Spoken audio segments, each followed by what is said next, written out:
Bonjour à tous et bienvenue dans le podcast Hors Jeu Capital, votre podcast pour revenir sur toutes les infos et l'actualité du Paris Saint-Germain. Et il y en a de l'actu avec ce marché des transferts qui bat son plein entre les différents coachs annoncés, les rumeurs de transfert et la pagaille un peu autour de Zinedine Zidane et Christophe Galtier. Il a évidemment beaucoup de choses à dire sur le début de mercato du Paris Saint-Germain. Je reprends mon rôle d'animateur qui a été très bien occupé par Mousse. J'avais été intervenant chroniqueur dans les deux derniers, mais voilà, je reprends mon poste initial puisque voilà, chacun son tour. Et Mousse a très bien fait le rôle, mais je sais qu'il préfère ce rôle de chroniqueur, donc je lui en laisse évidemment avec grand plaisir. Et d'ailleurs, je vais commencer avec lui pour vous présenter l'équipe qui va m'accompagner pour ce 183e numéro. Mousse, donc, qui reprend ce rôle de chroniqueur. Est-ce que tu es content, Mousse, de revenir à ton poste originel? Salut Hugo, salut tout le monde. Je suis là très heureux d'ailleurs que tu présentes le podcast. Ça, c'est ton métier, c'est pas le mien. Donc moi, j'essaye de dépanner comme je peux, mais bon, je ne t'arrive pas à la cheville. Donc je suis très très heureux de récupérer ma place. Bon, de toute façon, je pense qu'on va alterner tout l'été parce que tu vas prendre des vacances, je vais sans doute en prendre un petit peu aussi. Donc, mais oui, très heureux de commenter l'actualité du PSG avec mes camarades Yacine et Samy. Surtout qu'on a un programme riche sur ce podcast. Et je vais venir voir le deuxième intervenant, le titulaire indiscutable du podcast Hors Jeu Capital, c'est Yacine Amned avec son très très beau maillot du Paris Saint-Germain Vintage. Comment ça va, Yass? Ça va, salut à tous. Et j'ai vu, t'en mets même derrière maintenant. Je fais un peu de déco. Montre un peu les trois maillots que t'as derrière. Alors, t'en as un, c'est quelle année, Yass? Thompson, avec Pochettino, c'est un hommage avant qu'il parte. Ouais, c'est celui-là en plus. Ouais, c'est l'époque Pochettino, exactement, les années 2000, début des années 2000. Ronaldinho. Le blanc et rouge comme il a mousse, je crois. Ouais. Ah, c'est celui-là. Ah, ouais, le même. Floqué Néné. Ah, non, moi, il n'y a pas de flocage. Et bloqué PSG, moi. et il y a le maillot de la Coupe de France de Vincent Guérin, 1980. Adidas RTL. Mais celui-là, c'est un vrai, il se vendait pas, je précise. Alors, comment t'as fait pour l'avoir alors? Je l'ai eu par quelqu'un à la fin d'un match de Coupe de France qui. Voilà. Ça coûte cher, hein. C'est un maillot porté par Guérin, ça coûte cher. Hein. Ah ouais, c'est un vrai. Voilà, donc voilà pour la petite rêve quand même, et c'est un très très beau maillot et une très belle collection, Yass, et donc merci de nous accompagner pour ce podcast. Et enfin, vous le connaissez très très bien, il est très régulièrement avec nous dans la saison pour les podcasts, et il me fait le plaisir d'être avec nous aujourd'hui, c'est Samy Mochtabi. Comment ça va, Samy? Ça va très bien, bonjour à tous, c'était un plaisir. Moi vous êtes très bien à la présentation tous les deux, vous êtes très bien à la chronique tous les deux, je parle de Mousse et de Hugo. Yacine, on sait qu'il est de toute façon de base toujours très bien, très bon. J'aime présentateur, mais je suis sûr que si tu testais, tu serais bon aussi, tu vois, comme dans la chronique. Vous êtes tous compétents, mais c'est un vrai plaisir de revenir. Ça faisait un moment qu'on n'avait pas fait d'émission ensemble et c'est cool. En plus, les sujets sont très intéressants aujourd'hui. Je pense que nos auditeurs vont se régaler. Effectivement, il y a beaucoup de sujets dont on va parler, notamment en premier, ce sera sur Christophe Galtier. Est-ce qu'il sera donc le futur entraîneur du Paris Saint-Germain? On est le 20 juin, les amis, et toujours pas d'entraîneur pour la reprise de l'entraînement pour le Paris Saint-Germain qui arrive très bientôt. Et Mauricio Pochettino est toujours l'entraîneur du Paris Saint-Germain pour l'instant, même si normalement ça devrait se débloquer dans les jours qui arrivent. Et puis on parlera évidemment transfert mercato avec la possible première arrivée avec Vitinha, le milieu du FC Porto. Et on parlera des rumeurs de transfert avec Renato Sanchez, Milan Skriniar et d'autres. Et puis également, en fin de podcast, on reviendra sur l'accrochage hier entre Noël Le Graët, le président de la Fédération française de football, et Kylian Mbappé, qui lui a répondu sur Twitter suite à une déclaration dans une interview parue dans le JDD. On reviendra sur ça. Ça sera en fin de podcast. On va d'abord se concentrer sur le marché des transferts, donc qui bat son plein du côté du Paris Saint-Germain. Luis Campos qui s'active sur les différents dossiers depuis qu'il est arrivé à la cellule recrutement du Paris Saint-Germain. Donc je le disais, les amis, on est le 20 juin. Et le PSG n'a toujours pas licencié Mauricio Pochettino et on ne sait toujours pas qui sera son futur entraîneur, mais d'après les dernières informations qui nous remontent, la piste Zinedine Zidane qui se refroidit au fur et à mesure des jours qui passent, le choix numéro 1 se porte sur l'entraîneur de l'OGC Nice, Christophe Galtier, piste prioritaire pour Luis Campos qui le connaît bien pour avoir travaillé avec lui à Lille, mais pas de l'émir du Qatar qui essayerait toujours de faire Zidane à côté. Mais pour recruter Christophe Galtier, c'est le premier thème du podcast. Le PSG a encore quelques étapes à franchir, et notamment une indemnité de transfert à régler auprès de Nice, qui réclamerait autour entre 8 et 10 millions d'euros pour laisser partir son entraîneur.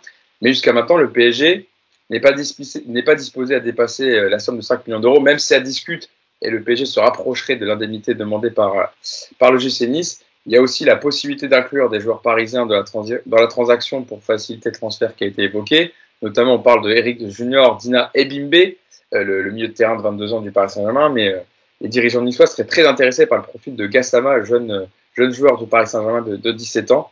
Et quand on sait que le PSG devrait régler la somme aussi de 15 millions d'euros pour licencier Pochettino et son staff, ça ferait autour de un peu plus de 25 millions d'euros dépensés juste pour changer d'entraîneur et pour Christophe Galtier en plus. Donc voilà, pour l'instant, où en est le dossier, Mousse, c'est vrai que c'est très compliqué cette histoire d'entraîneur qui ne fait que traîner. Et pour l'instant, même si les choses avancent, il n'y a toujours pas d'officialisation, que ce soit pour Pochettino son départ ou l'arrivée de Galtier ou d'un autre. Ce qu'on peut dire aujourd'hui, c'est qu'évidemment que QSI et les dirigeants au Qatar ont un seul rêve, c'est évidemment Zinedine Zidane, et évidemment que ça a discuté, et je pense que ça discute encore à l'heure actuelle. Pourquoi ? Parce que si c'était pas le cas, je pense vraiment que le PSG aurait annoncé le départ de Pochettino et l'aurait remplacé, soit par Christophe Galtier, soit par un Conceição, bref. Donc, ce qui fait peur aujourd'hui, c'est qu'on a l'impression qu'il y a au PSG, c'est scindé en deux. Tu as la partie portugaise qui travaille sur le mercato, les joueurs et le futur coach. Et on sait que pour eux, c'est Christophe Galtier. Et de l'autre côté, on a l'émir du Qatar, ses conseillers à Doha, voire Nasser El Khelaifi, qui poursuivent des discussions avec Zinedine Zidane, dont c'est le rêve depuis que QSI est au PSG. Zidane avait déjà été sollicité à l'arrivée de QSI, il avait décliné et souvent aussi, lorsqu'il a fallu remplacer un coach, le nom de Zinedine Zidane, a toujours été cité. Donc, ce qui fait un peu peur, c'est qu'on est le 20 juin et qu'on a l'impression que tout est flou. On ne sait pas vraiment vers quoi on va se diriger, que ce soit en termes de coach, de joueurs. Parce qu'encore une fois, on a l'impression qu'il y a deux parties qui s'opposent avec deux projets différents. Donc, on avait promis à Kylian Mbappé, si on a bien suivi les médias et si on l'a bien écouté, qu'il y aurait du changement et qu'il y aurait qu'un seul décisionnaire. J'ai peur que depuis son lieu de vacances, Kylian Mbappé se pose des questions parce qu'encore une fois, la reprise c'est le 4 juillet, on est le 20, il reste 2 semaines. Alors c'est pas affolant s'il est nommé dans les 48 heures, mais si au bout de cette semaine on n'a toujours pas de nom pour le poste de coach, sincèrement il va falloir vraiment s'inquiéter là. Samy, c'est vrai que comme le disait Mousse, la reprise de l'entraînement c'est dans 2 semaines, le 4 juillet prochain. Pour l'instant ça tâtonne encore un peu. Qu'est-ce que tu penses de cette première information que je disais dans mon déroulé, en plus de ce que disait Mousse, sur le fait que Paris devrait payer jusqu'à 10 millions d'euros. Alors on rappelle, il reste 2 ans de contrat à Galtier, à Nice, donc il fait forcément payer une indemnité, parce qu'évidemment Nice ne laissera pas partir Galtier gratuitement, mais ça fait déjà des frais avancés pour le Paris Saint-Germain, dans son optique de mercato, où il va y avoir des renforts et des postes à privilégier. Dépenser autant d'argent pour un entraîneur, ça fait quand même beaucoup. Oui. Sur ça, Hugo, juste 2 secondes, Samy, parce que c'est vrai que j'ai pas répondu sur le montant, mais ça va durer 30 secondes. Je pense, vu que Nice a normalement a priori un accord avec Favre, le PSG le sait, et le PSG, je pense aussi que c'est dans leur intérêt de faire jouer la montre. Parce qu'on sait qu'aujourd'hui, a priori, Christophe Galtier ne pourra plus entraîner l'OGC Nice. Il y a trop de différences entre lui, Fournier, l'état-major niçois. Donc, il y a aussi le côté où le PSG ne veut pas se précipiter parce que Nice est dans l'obligation de toute façon de se séparer de Christophe Galtier. Voilà, Samy, je te laisse la parole. Oui, non, mais après, moi, ce que j'allais dire, c'est que niveau chiffres, il faut quand même prendre des pincettes. On sait comment ça se passe, il suffit juste de regarder les chiffres qui avaient été évoqués au moment de la prolongation de Kylian Mbappé. On avait entendu un peu tout et son contraire, on avait entendu des chiffres assez énormes qui au final ne se sont pas vérifiés. Donc c'est pour ça que je prends encore des pincettes. On sait très bien que dès qu'on évoque aujourd'hui le Paris Saint-Germain de QSI, on est obligé, ça fait toujours bien de mettre plein de zéros derrière sur le chèque, quoi. On aime bien mettre des gros chiffres, on aime bien aussi montrer que voilà, le Paris Saint-Germain c'est souvent associé à des grosses sommes. Sincèrement, moi je parle d'abord sur le fait de payer pour un entraîneur. Je suis pas choqué, ça c'est déjà vu dans plein de clubs. C'est pas une pratique. Là, c'est pas une pratique. C'est une pratique courante justement pour le coup. C'est pas une pratique assez rare, donc ça me choque pas. Ça peut arriver. Maintenant, sur les chiffres évoqués, c'est vrai que le montant global qui monte à 25-30 millions d'euros, moi personnellement, j'y crois pas. Je pense pas que ça arrivera dans ces eaux-là. Mousse l'a très bien dit, il y a quand même beaucoup de conditions, le fait que Favre soit prêt, que de toute façon le divorce il est consumé hein, entre Nice et Galtier. Donc il y a quand même beaucoup de choses qui font que, enfin, qui vont dans le sens du Paris Saint-Germain et qui ne vont pas dans le sens d'un montant de transaction à plus de 25 millions d'euros. Donc oui. Alors, Samy, dans les 25, je comprenais aussi le départ de Pochettino et tout son. Oui, ça par contre, le départ, mais même le départ de Pochettino, hein, encore une fois, c'est des chiffres avancés, on ne saura pas vraiment ce qu'il en retournera. Donc, moi, voilà, juste par rapport à ça, je prends des pincettes, mais sur le fait de devoir payer une indemnité de transfert pour un entraîneur, moi, par rapport à ça, je suis pas choqué. Enfin voilà, c'est un entraîneur qui est en place, il lui reste des années de contrat. Si le Paris Saint-Germain désire cet entraîneur, c'est tout à fait logique de devoir voilà transférer, enfin donner une indemnité de transfert. D'ailleurs, Samy, Nice avait payé pour avoir Galtier en provenance de Lille. Il était sous contrat avec Lille et Nice a payé une indemnité de transfert. Et, je sais plus si c'était 5 ou 8 millions d'euros entre les deux. 3 millions d'euros? Ah, je pensais que c'était entre 5 et 8. Mais voilà, Nice a quand même payé une indemnité de transfert, donc tu as raison. Yacine, sur ton regard sur tout ça, et je crois que tu avais quelques infos sur le montant que devrait donner le PSG à Pochettino et tout son staff. Tu avais quelques infos. Alors déjà, première chose, on va rétablir un truc parce que ça me fait rigoler parce qu'aujourd'hui, on parle de 10 millions donc pour Galtier. En fait, je pense que Nice, parce qu'il paraît que c'est tout le temps le PSG qui fait monter les prix, etc. Donc moi, je vais rappeler juste que Nagelsmann, quand il signe au Bayern, il a été acheté pour 25 millions. Et aujourd'hui, bah oui, ça c'est que le marché des transferts des entraîneurs, ça devient un vrai marché de transferts. Donc Nice, évidemment que je rejoins Mousse sur le contexte, sur le temps, sur le fait qu'ils ont déjà, en tout cas apparemment, un accord avec Favre, etc. Mais malgré tout, en fait, ils ont raison de demander 10 millions d'euros, puisque Paris est demandeur et qu'aujourd'hui, on va arriver sur un marché des entraîneurs qui va être comme les joueurs. C'est-à-dire avec des montants qui vont commencer à monter. Voilà, Nagelsmann, 25 millions, c'est quand même énorme pour un entraîneur. Ce que disait Samy tout à l'heure, voilà, avant, enfin, ça a existé, les indemnités de transfert pour les entraîneurs. On était plus entre 2 et 5 millions que 25 millions. Ouais. Donc, bah, ceux qui ont fait exploser le marché des entraîneurs, c'est bien le Bayern. Donc, 25 millions, aujourd'hui, bah oui, il y a des clubs qui vont dire, bah, nous, aujourd'hui, notre entraîneur, ça vaut 10, ça vaut 12, ça vaut 15, ça vaut 20. Voilà, ça, c'est la première chose. Maintenant, je pense que Paris ne va pas ou ne devrait pas payer 10 millions par rapport à tout ce que vous avez dit. Sur le licenciement de Pochettino, donc j'ai revu le message qu'on m'avait envoyé. En fait, il y a les indemnités légales, parce que c'est un CDD, etc. Et en gros, l'info que j'ai moi, c'est que Pochettino veut un peu plus, qu'il considère que les primes, il doit les avoir parce que, parce qu'en fait, il considère qu'il aurait, quoi qu'il arrive, eu des titres. Et qu'il y a par exemple la prime d'éthique qu'on t'enlève si tu parles mal du club, il considère qu'il n'a jamais mal parlé du club pendant qu'il y était, donc il l'aurait eu. Voilà, et ça joue entre l'indemnité légale et les primes. Voilà, c'est la négociation qui est en train de se passer. Alors après, les primes, je ne sais pas combien lui, il avait négocié pour un titre de champion, etc. Parce que je pense que lui, il doit avoir sûrement des primes un peu différentes des joueurs. Mais voilà, c'est-à-dire qu'aujourd'hui, on est autour de 15 pour licencier le staff. Si on avait les primes, je pense qu'on va monter à 18, 20. Voilà, est-ce que le PSG a envie de verser les primes? Est-ce qu'il considère que ça fait partie du truc, pas du truc, etc. Après, c'est toujours pareil, c'est une négociation dans une rupture de contrat, même si, parce qu'on en a parlé un peu avant, évidemment que c'est un CDD, c'est spécial, mais c'est un CDD avec des primes. Donc, voilà, tout est possible. Et je rappelle que dans l'histoire des entraîneurs, il y a des entraîneurs qui ont été licenciés et qui, après, au tribunal, ont touché les primes.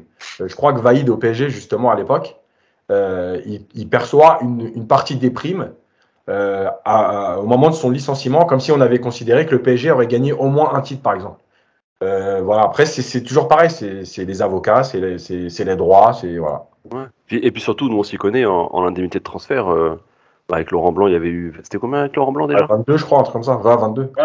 Ouais. Ça va, donc 10 avec Pochettino, on s'en tire bien. Parce qu'il avait été prolongé, rappelez-vous, il avait été prolongé peu de temps avant qu'il le vire, en fait. Technique, pas mal. En tout cas, de ce que j'entends, vous n'êtes pas choqué par une indemnité pour Christophe Galtier aussi importante. Et c'est vrai que ça devient monnaie courante dans le marché des transferts, en tout cas pour les entraîneurs. Après avoir évoqué un peu les chiffres, l'aspect comptable, parlons un peu du profil de l'entraîneur. Et je viens vers toi, Samy, parce qu'on a la chance d'avoir aujourd'hui que tu es un suiveur assidu de notre Ligue 1. Qu'est-ce que tu penses tout simplement d'une possible arrivée de Christophe Galtier en tant qu'entraîneur du Paris Saint-Germain? Alors, je vais peut-être surprendre, hein. Je suis pas là pour défendre Christophe Galtier ou autre, hein. Moi, je serais pour une arrivée de Zidane, hein. Il n'y a aucun souci, hein. C'était pas le débat, mais voilà, pour moi, c'est le coach qui correspondrait à l'heure actuelle à ce projet. Mais je trouve que globalement, les réactions sur l'arrivée de Christophe Galtier au PSG, je les trouve dures. J'ai l'impression qu'on parle d'un coach qui tout d'un coup est devenu un coach voilà, qui est éclaté, qui est plus dans la hype, un coach qui n'a pas de talent, qui n'a rien prouvé. Il y a des choses qui sont sorties, enfin vraiment on fait passer, il y a juste encore 6 mois, 1 an, Galtier était quand même, on va dire, dans le haut du panier des entraîneurs français. Ça, c'est une réalité par rapport à ce qu'il a montré avec Saint-Etienne, puis aussi avec Lille. Il y avait quand même une hype, Galtier. Il y avait quand même le fait que voilà, c'était un entraîneur qui commençait à compter dans la sphère du football français et aussi au niveau européen, parce que certains clubs s'étaient aussi intéressés à son profil, des clubs de Première Ligue, des bons clubs de Première Ligue, des clubs de Serie A. Enfin, voilà, c'est quand même un entraîneur qui est, je trouve, il est dans une dynamique quand même très positive au niveau de sa carrière.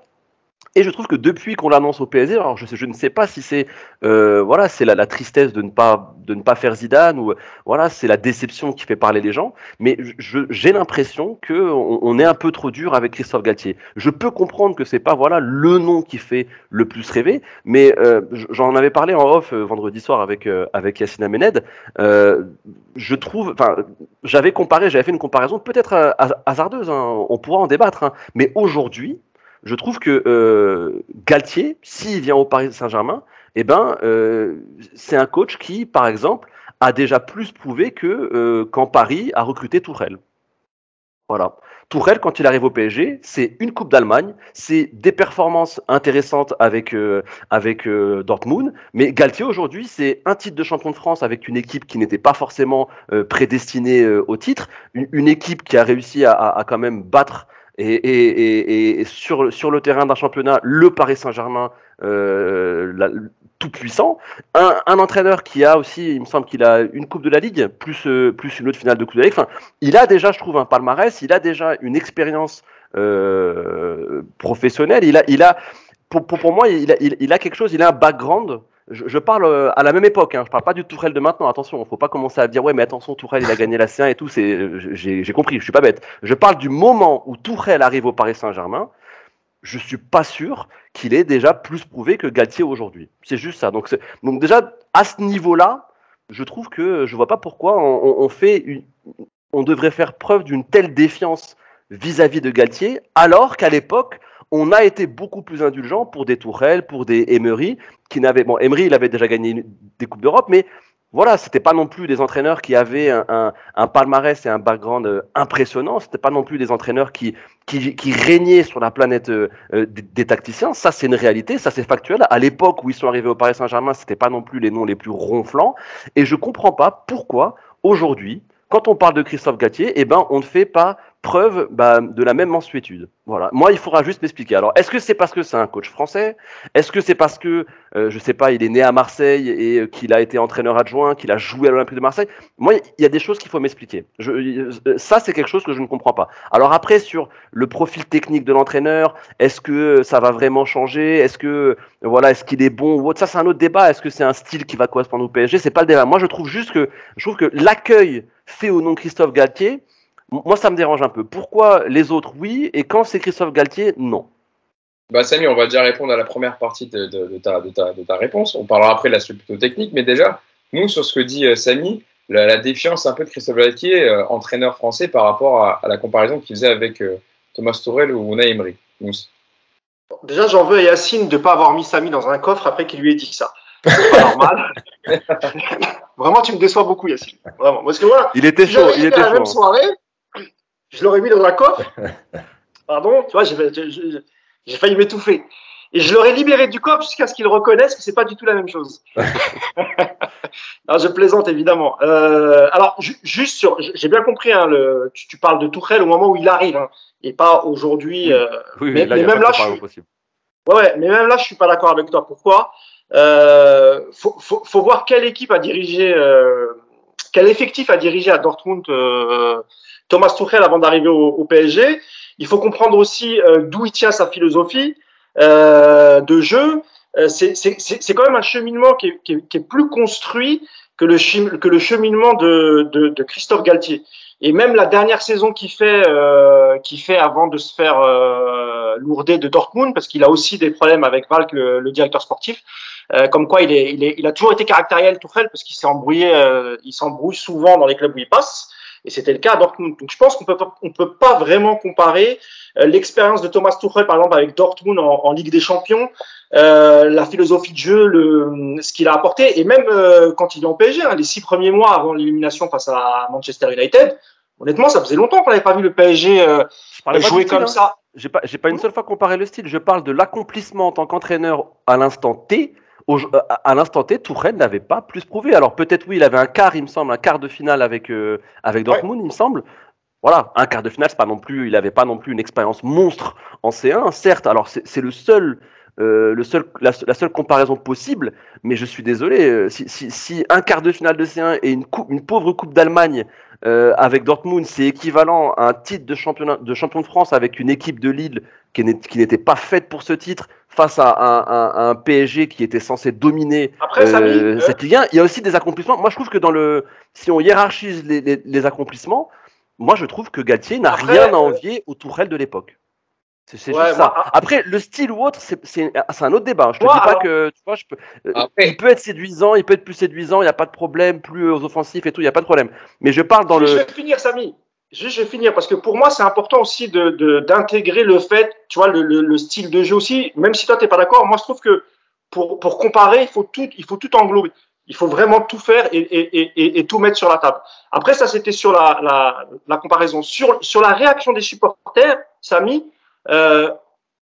en gros, le PSG, depuis 10 ans, essaye toujours de ramener un coach qui va pouvoir t'emmener le plus loin possible en Ligue des Champions. On a démarré avec Ancelotti et après Ancelotti, on se retrouvait exactement dans le même problème qu'aujourd'hui, c'est-à-dire que le PSG voulait encore, comme Ancelotti s'est barré pour des raisons qui lui appartiennent, mais surtout parce qu'il s'entendait plus ni avec Leonardo ni avec Nasser, qui lui avait mis un coup de pression après une simple défaite. Donc lui, il a estimé qu'il n'avait pas les conditions nécessaires pour continuer au PSG. Et ensuite, le PSG s'est dit bon, il faut qu'on trouve un coach du même calibre qu'Ancelotti. Et ils ont essayé tout le monde, les Italiens, ils ont essayé aussi, comment il s'appelle, Mourinho à l'époque, il avait encore sa cote et lui avait refusé pour finalement se rabattre sur Laurent Blanc. Et rappelez-vous que quand Laurent Blanc arrive, c'est les mêmes réactions, Samien. C'est exactement les mêmes réactions. Ah, Laurent Blanc, qu'est-ce qu'il va faire, machin. Alors que Laurent Blanc avait quand même un tout petit peu plus de bagages que Galtier. Alors ils ont été champions de France tous les deux. Après, sauf qu'il a eu un parcours plus intéressant, Laurent Blanc, avec Bordeaux. Il se fait éliminer en quart de finale face à Lyon. Et quand il devient champion avec Bordeaux, on louait son style de jeu. Bordeaux jouait très bien, etc. Rappelez-vous, Gourcuff, Chamac, tout ça. Et aujourd'hui, les supporters comprennent pas parce que le discours qu'a tenu Nasser Al-Khelaifi pour la prolongation d'Mbappé, et même ce que disait Mbappé, c'est vrai que ça surprend Galtier. Galtier est réussi à Lille. Pourquoi ? Parce que il s'entend très très bien avec le directeur sportif. Et là-dessus, j'ai envie de même faire un parallèle avec Rennes. Rappelez-vous que quand Genesio arrive à Rennes, et je me rappelle sur Twitter, les supporters rennais, c'était catastrophé. Et pourtant, tu vois, Rennes vient d'achever une année avec Genesio, ça s'est bien passé, parce que là aussi, le directeur sportif Florent Maurice, c'est lui qui le fait venir, et ils travaillent tous les deux en très bonne intelligence. Alors peut-être que ça marchera avec Galtier, parce que ça fait depuis très longtemps, et je crois que ça n'a jamais existé d'ailleurs au PSG, un directeur sportif qui s'entend très bien avec son coach. Et c'est possible que ça fonctionne avec Galtier, effectivement, tout du moins en Ligue 1, et après on verra en Ligue des Champions. Mais là, tu as cité quand même deux exemples qui vont en faveur de Galtier. Genesio à Rennes qui a réussi, Blanc au PSG qui a réussi. Donc voilà, cette défiance, elle n'est pas forcément justifiée aujourd'hui. Alors attends, Mousse, on va aller voir Yacine un peu parce que tu as une prise de parole très intéressante, mais si on fait ça, on va faire un podcast de 3 heures. Je sais que les gens adorent, ils voudraient des podcasts de 3 heures, je suis d'accord. Mais il faut que tout le monde puisse discuter sur ce dossier très intéressant de Christophe Galtier au Paris Saint-Germain. Yacine, ton regard sur ce qu'a développé Samy, ce qu'a répondu Mousse aussi par rapport à ça. Alors, déjà, effectivement, moi j'ai une défiance totale parce que oui, il est Marseillais. Et oui, je me rappelle quand il était joueur. Pour moi, il symbolise plus même Marseille que Zidane, parce que je suis désolé, hein, Zidane, il n'a jamais porté les couleurs de l'OM ni rien. Bref, donc oui, effectivement, déjà, il y a ça. Maintenant, en fait, le problème que j'ai avec Samy, c'est qu'il dit on retire, on met de côté le jeu. En fait, non.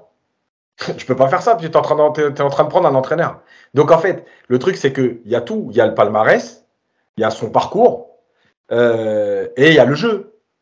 Parce qu'à ce moment-là, je vais aller dans l'absurde, mais Di Matteo, il a plus prouvé que beaucoup d'entraîneurs aujourd'hui qui sont sur le marché. Il a une Ligue des Champions avec Chelsea. Donc, en fait, le truc, c'est qu'on ne peut pas détacher l'entraîneur. Et pourquoi Tourelle, il avait une cote? Parce que Tourelle, avec Dortmund, il avait montré des choses dans le jeu. Il avait tenu tête au Bayern en championnat. Et le truc, c'est que Tourelle, il était présenté comme un des, on va dire, de ceux qui s'inspiraient le plus de Guardiola, machin, entre Klopp et Guardiola. Voilà. Et il y avait des choses qui interpellaient tout le monde. C'est un peu comme Nagelsmann. Nagelsmann, il est très jeune. Son parcours, c'est Hoffenheim et le RB Leipzig. Ok, en termes de parcours et de titres, il n'y a pas grand-chose. Mais par contre, dans la réflexion jeu, etc., il y a des choses. Alors évidemment, tu vois, la preuve, il s'est raté aussi au Bayern cette saison, parce que sa saison, elle est ratée. On va voir ce que ça donnera dans le futur. Mais en fait, je ne peux pas retirer le jeu. Et moi, ce qui me dérange, en dehors de l'histoire de Marseille, parce que désolé, mais moi, ça me touche vraiment beaucoup, le truc qui me dérange, c'est que Galtier, son football, moi, c'est pas du tout mon football. Et je veux bien qu'on m'explique. Mais quel Galtier? Quel Galtier? Parce que celui qu'on a eu cette saison à Nice, j'imagine. D'accord, non, parce qu'il y a eu quand même plusieurs. Je peux comprendre. Saint-Étienne, pas ouf, un peu austère. Lille, sympa. Sympa, Lille. Ouais, mais Lille, il a un effectif, Samy. À Lille, il a un peu de moyens. Il a un effectif autrement supérieur à celui de Saint-Étienne. Mais il faut prendre ça en compte. Lille, je suis désolé, l'année du titre, refaites-vous des matchs. C'est très séduisant. C'est séduisant. Refais-toi tous les gros matchs. Tu vas voir. Ouais, mais après, c'était sa première année. Il avait un effectif intéressant. Là, il n'a jamais eu ça entre ses mains. Après, Nice, certes, c'est une année un peu moins belle, même si, bon, ils finissent 6, 5, 6. 6, ouais. 6. Mais bon, c'est honnête, top 6 français. C'est le jeu. Dans le jeu, oui. Mais après juste rassure-moi. Zidane, s'il venait, c'était pour le jeu aussi? Ah non, mais moi, de toute façon, alors là, c'est pas moi qui peux dire ça, parce que moi, je suis contre l'arrivée des deux. Donc, Yacine, il veut pas de coach. Il veut personne. Mais c'est vrai, sur Zidane, Samy, le dernier podcast, on l'a prévenu. On a dit Zidane, meneur d'homme exceptionnel, très bien. Dans le jeu, c'est Deschamps, hein, donc on va pas s'éclater tous les jours. Hein, donc il n'y a pas de souci là-dessus. Cinquième Nice, au fait. Vous disiez cinquième Nice. Hein. Cinquième, voilà. Bon, tu vois, 5 ou 6. Je pensais plus c'était 5. Donc, même si dans le jeu, c'était un peu poussif, c'était pas beau, mais Galtier, alors moi, qu'il soit marseillais ou autre, encore une fois, j'essaie de sortir du supporterisme quand c'est pour l'intérêt du club, tu vois. Moi, si un gars, il vient, il est avec l'accent de Marseille de ouf et il nous amène une C1, je m'en fous. Tu vois, c'est ça, le sportif, le succès prime avant toute autre considération. Et je trouve, moi, c'est un personnage dans son évolution, je sais pas, j'ai vu plein de choses sur lui, voilà, qui a une certaine aura, qui a une certaine bonhomie, et ça a l'air d'être aussi un très bon meneur d'hommes. J'écoutais ses joueurs, les joueurs qu'il a fréquentés, que ce soit à Lille, à Saint-Étienne, même à Nice, il y a quand même beaucoup de retours positifs. Je trouve qu'il y a quand même plein de choses positives qui ressortent de Galtier, et j'ai l'impression qu'on les prend pas suffisamment en compte. Voilà. Je trouve qu'il est quand même jugé et mis quand même, voilà, il est mis sur la place publique un peu trop facilement, on le lynche un peu trop facilement. Et pourtant, tout à l'heure, Mousse l'a dit, là c'était quand même des exemples de coach où il y avait une certaine défiance et au final c'est très bien passé. Il y a quand même beaucoup de choses qui nous montrent que ça pourrait réussir. Le fait que Campos le veuille, Campos c'est quand même pas le dernier des pimpins. C'est quand même un directeur sportif qui, dès qu'il touche quelque chose, quasiment ça se transforme instantanément en or. Et ça c'est une réalité. Si vous vous penchez sur son passif sur les 7-8 dernières années, Campos c'est du solide. Ce serait quand même fou qu'une fois arrivé au Paris Saint-Germain, il décide de se tromper. Sauf que Samy, et juste après, si vous voulez, on passe à autre chose, mais tu vois, le PSG, s'ils font la révolution, c'est après encore une énième humiliation en Ligue des Champions. C'est-à-dire, pas que, hein, parce qu'il y a aussi le comportement des joueurs en Ligue 1, on en a parlé. Mais on va dire qu'ils ont mis l'accent sur l'élimination face à Madrid. Et donc, toi, la solution quand je dis tu, c'est le PSG. Et le PSG, la solution, c'est, enfin, une des solutions, on va dire, parce que si c'est pas Zidane, peut-être que ça sera Galtier, c'est, bon, pourquoi pas Galtier. Mais Galtier, il a quelle expérience en Ligue des Champions? Quand il faudra analyser, quand les adversaires vont tomber, qu'il faudra analyser les qualités, les défauts de chaque équipe, quand tu vas passer en huitième, si le PSG le fait, et que tu vas tomber sur un gros cador que Christophe Galtier n'aura jamais étudié, jamais affronté, c'est dans ces moments-là aussi que le coach il doit se révéler. Et moi j'ai peur. Évidemment, je peux pas faire de foot fiction. Ça se trouve ça marchera, Samy. Hein. Mais aujourd'hui, on peut aussi s'interroger sur les capacités de Galtier face à des grands d'Europe. Comment tu comprends ce que je veux dire? Alors évidemment, c'est un coach, il sait analyser des vidéos, etc. Mais ça va être la première fois pour lui je sais pas si tu comprends ce que je veux dire. Après, pour lui, ça va être la première fois. On peut se poser des questions sur sa capacité à tout de suite rentrer dans le bain des grands entraîneurs pour analyser des adversaires qui sont de très haut calibre, etc. Donc voilà. Après attention, il suit le foot. Hein. Il suit le foot, il s'y intéresse. Et c'est différent de le suivre et de préparer ton équipe. Après, tu peux aussi utiliser l'expérience de ton groupe pour quand Lille est arrivé en C1 avec lui. Certes, l'équipe c'était pas l'équipe du Paris Saint-Germain. Il y avait eu quand même des choses intéressantes. Il était tombé dans une poule très difficile.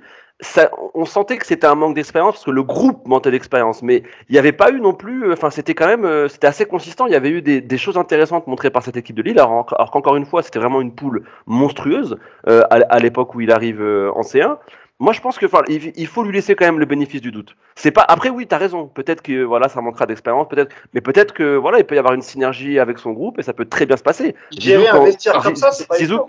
Zizou, quand il arrive et qu'il gagne 3C1 de suite, il me semble qu'il a aucun passif en tant que coach en Coupe d'Europe et pourtant il réussit. Ouais, mais il a un passif de joueur. Tu peux pas l'ignorer. Il a un passif de joueur au Real Madrid. Oui, mais après, il y a d'autres grands joueurs qui aussi sont arrivés en C1 et se sont fait. Il a été adjoint d'Ancelotti pour la décision. Il n'y a pas de. Oui, mais c'est différent quand même. Mais Galtier, il a pas été adjoint de Deschamps? Non, Perrin à Lyon. Perrin. À Lyon. Après, à Lyon, à Saint-Etienne. Ouais. En fait, c'est lui qui prend la place de. Quand Perrin se fait virer de Saint-Etienne, il doit partir avec lui. Mais à Marseille, il est jamais adjoint? Il est adjoint à Marseille, mais pas de Deschamps. C'est Casoni, on m'a dit, moi. On m'a dit Casoni. Ouais. Et en fait, juste termine sur Saint-Etienne. Donc, et en fait, quand Perrin est remercié de Saint-Etienne, lui, il doit partir avec lui parce qu'il considère qu'ils sont ensemble et que voilà. Et en fait, Saint-Etienne va lui proposer le poste et c'est Perrin qui va lui dire non, c'est une chance pour toi, accepte-le. Et c'est comme ça qu'il devient numéro 1 à Saint-Etienne. Dernière question et après on passera sur les prochaines recrues pour le mercato parisien. Et je la poserai à toi, Yacine. Je sais que tu aimes bien les métaphores, mais par rapport à Christophe Galtier, le fait qu'on dise, c'est un peu ce que disait Mousse, mais il n'a jamais joué de match à haut niveau, en Ligue des Champions, etc. Est-ce que c'est pas un peu le syndrome du mec qui arrive devant une boîte de nuit, une discothèque, et qu'on lui dit tu peux pas rentrer parce que t'es pas un client fidèle? Et comment tu peux être fidèle et être un client, etc., qui a l'habitude, si tu peux jamais rentrer à l'intérieur? Tu vois un peu la comparaison, la métaphore que je veux faire? Mais moi, je suis d'accord avec toi. Et en fait, c'est bizarre parce que même je suis presque d'accord avec tout le monde parce que finalement, tout se tient dans le sens où il n'y a pas de certitude aujourd'hui. Le marché, de toute façon, il n'y a pas non plus 3 entraîneurs de très haut niveau qui sont sur le marché. Donc, c'est compliqué aujourd'hui, ça. On a dit ici que une des clés, et on a cité des exemples. On a cité l'exemple de Liverpool, etc. De City. L'une des clés de la réussite d'un entraîneur, c'est aussi l'entente avec le directeur sportif, parce que en termes d'identification des problèmes, en termes d'identification des profils à recruter, etc., il faut être sur la même longueur d'onde, en tout cas parler le même football. Donc, ce sont des points positifs. Après, là où, par exemple, je rejoins Mousse sur l'expérience, c'est que, tu vois, Nagelsmann, parcours linéaire, progression monstrueuse. En 5 ans, ça devient l'entraîneur numéro 1 partout. Tout le monde le veut, tout le monde en parle. Cette année, il est au Bayern. Le vestiaire du Bayern, c'est pas le vestiaire d'Hoffenheim, c'est pas le vestiaire de Leipzig. L'exigence du Bayern, c'est pas la même. Nagelsmann, moi, ça fait longtemps que je le suis parce que j'en ai parlé quand même très très souvent. Nagelsmann n'a jamais tenu à l'époque à Leipzig, à Hoffenheim, dans n'importe quel match, n'a jamais tenu les propos qu'il a tenus avant Villarreal-Bayern. Pourquoi? Parce que la stature du Bayern, à un moment donné, elle te met cette pression. Et quand il affronte Villarreal au match retour, rappelez-vous cette phrase, ils auraient dû nous punir. Ils vont le payer au match retour. Alors là, attendant, tu t'es fait punir. Pourquoi? Parce qu'à un moment donné, cette expérience-là de la gestion des gros matchs dans les très gros clubs à pression, c'est pas la même qu'à Lille. À Lille, quand tu joues de Chelsea, là, Samy parlait de la poule de Ligue des Champions avec Lille. Ok, dans l'absolu, je crois qu'ils prennent pas beaucoup de points, ils doivent prendre 2 points ou bref 1 point. Enfin, c'est pas beaucoup. C'était Valence, Chelsea, Ajax. Voilà. Et l'Ajax qui va loin, non? C'est pas l'Ajax qui va loin? Si, c'est celle qui fait 2019. L'Ajax de donc poule quand même assez intéressante. Non. C'est celle qui se fait sortir par Chelsea en menant 4-1, en menant 4-1, enfin en faisant 4-4, bref. Ah oui, le scénario un peu de ouf. Mais bref, en tout cas, ce que je veux dire, c'est que cette phase de poule, qu'est-ce que tu attends de Lille à ce moment-là? Rien. C'est leur première Ligue des Champions depuis je sais pas combien de temps. Tu as un effectif qui est. Et c'est la première de Galtier aussi. Voilà. Tu as un effectif qui est bon, pas exceptionnel, mais qui est bon. Et dans cette poule-là, tu es le 4e de cette poule-là. Donc en fait, tu attends quoi? Tu n'attends rien. C'est-à-dire que, rappelez-vous encore une fois, qu'est-ce qu'on disait à ce moment-là? Quand Lille perd contre Chelsea, en faisant 60 bonnes minutes, en tenant à peu tête, mais en explosant, eh ben on disait, franchement, c'est déjà bien. Ils ont tenu, ils ont montré, ils n'ont pas été ridicules. Voilà, c'est ça qu'on attend de Lille. Mais jamais on attendra ça du PSG. Jamais tu nous entendras dire, on n'a pas été ridicule, donc ça suffit. On a mais Yacine, au-delà de ça, Yacine, même les joueurs, tu vois, si tu te fais ça, imaginons le scénario catastrophe. Tu sors en phase de poule avec Galtier de Ligue des Champions. Mais imagine-toi les joueurs. Ils vont se dire quoi, les joueurs? Ah ben non, nous dès le départ on le savait.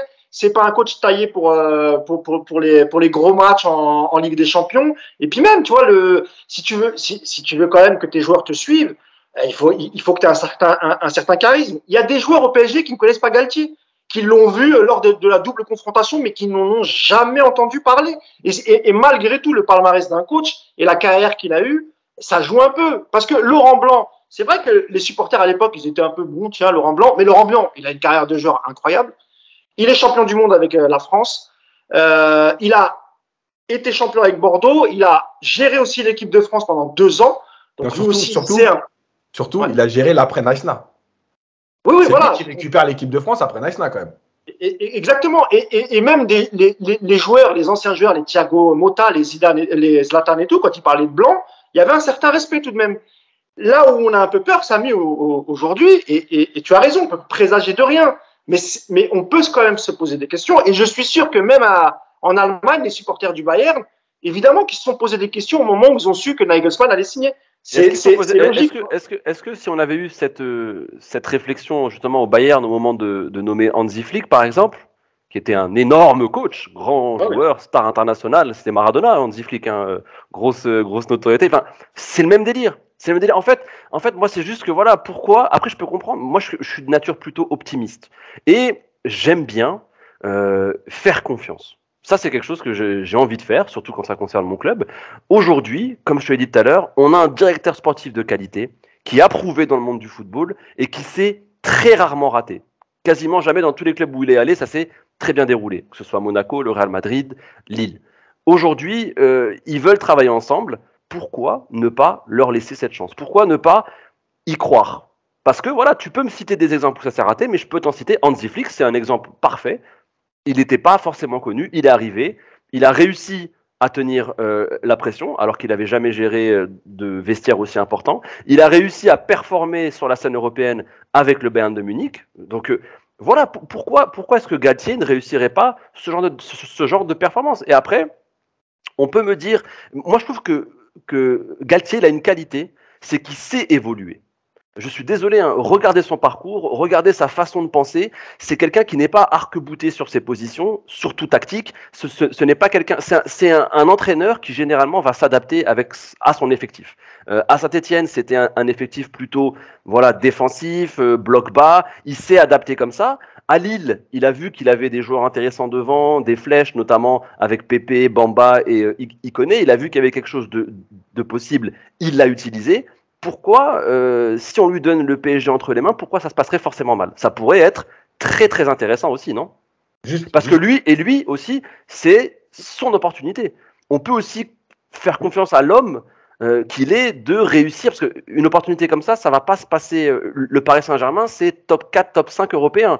C'est-à-dire que c'est un club qui, normalement, est entre les mains de coachs comme Guardiola, comme Mourinho, comme le haut du panier, le top du top. Avoir cette opportunité pour Galtier, et c'est pour ça que lui rêve de signer au Paris Saint-Germain. Lui, il est prêt, hein, les papiers sont prêts. Ce qui traîne, c'est juste que l'émir n'a pas enlevé Zidane de sa tête. Mais tout est prêt pour Galtier. Hein. Lui, il est déjà parti. Il a déjà commencé à regarder des petites maisons dans le 16e. Il est prêt, tu vois. Il pourrait aussi justement ne pas gâcher cette chance. Est-ce qu'on peut juste avoir confiance en ça?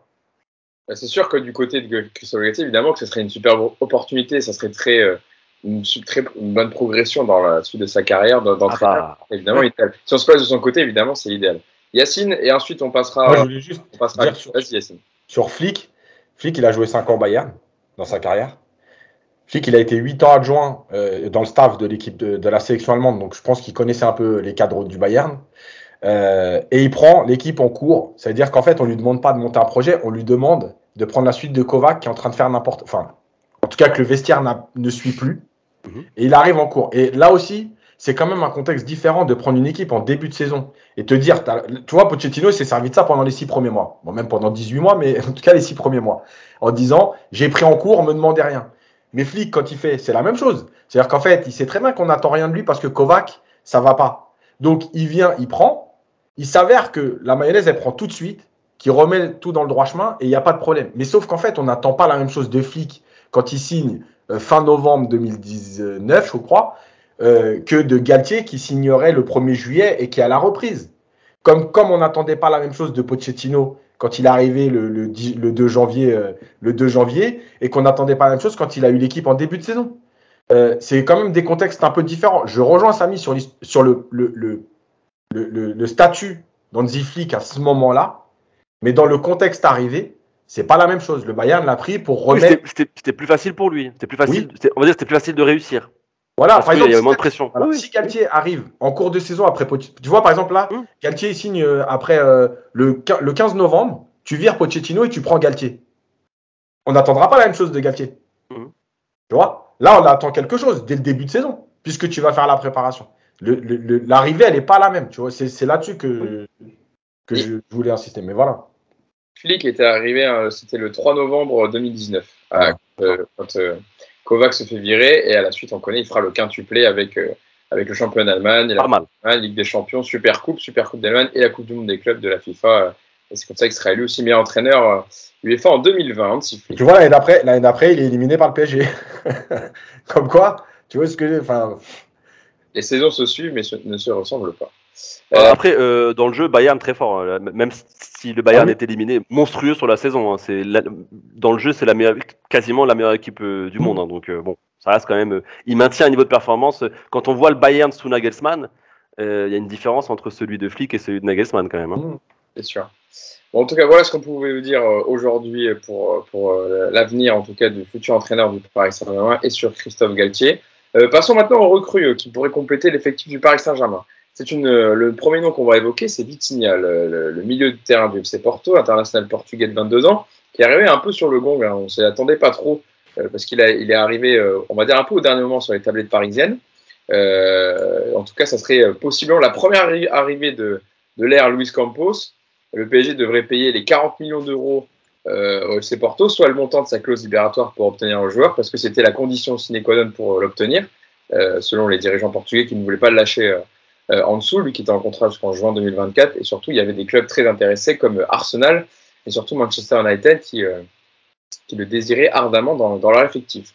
Alors avant de parler de son profil, je vais vous donner déjà une petite déclaration de l'illustre Deco, l'ancienne légende de Porto et du Barça qui parlait du profil de joueur en février dernier dans le média Abola et qui parlait un peu du joueur Vitinha et qu'on a eu l'occasion évidemment de voir en Ligue des Champions cette saison, et puis aussi on aura la chance aussi d'en parler parce que Yacine a fait un très bel article sur le profil de Vitinha en termes de jeu, et Samy aussi, je sais que tu es un suiveur assidu du FC Porto. Déjà la petite déclaration de Deco qui va nous lancer sur Vitinha.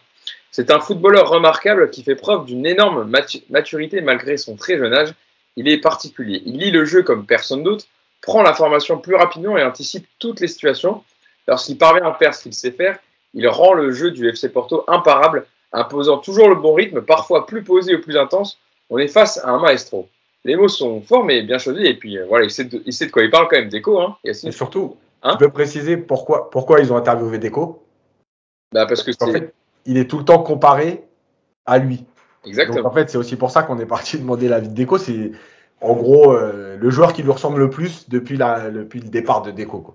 Exactement. Et donc, Yacine, tu as fait un papier dessus sur Vitinha. Est-ce que tu peux nous détailler un peu son profil à Vitinha, donc le milieu de terrain du FC Porto de 22 ans? Déjà, c'est un joueur qui peut jouer à tous les postes axiaux du milieu de terrain. C'est-à-dire qu'il peut des fois être 6, il peut être un peu plus haut, axe droit, axe gauche, même un peu plus haut encore, parce qu'il a une vraie qualité de passe dans les derniers mètres. C'est un joueur qui a une très bonne technique en mouvement, qui est capable d'éliminer sur une prise de balle, mais qui est capable d'éliminer par du dribble. Alors, c'est pas un joueur puissant. Tu vois, par exemple... 1m72, hein, je rappelle, petite taille, 1m72. Voilà, mais tu vois, par exemple, parce qu'on va en parler après rapidement, mais un joueur comme Renato Sanchez, tu vois, les appuis, c'est très puissant. C'est pas du tout la même chose. Par contre, il est capable d'éliminer sur du dribble, très court, avec des petits crochets, etc. C'est quoi, c'est plus Jorginho alors, non? Non, même pas. C'est plus vif que Jorginho. Ouais. Et ça se projette beaucoup plus que Jorginho. Ouais, c'est plus technique. Jorginho, il est très basique, mais c'est vraiment, techniquement, c'est... C'est plus Bernardo Silva, hein. Moi, je trouve, dans le style. Ouais. En étant un peu plus bas. Oui, en technique plus alors, hein, d'accord. Ah ouais.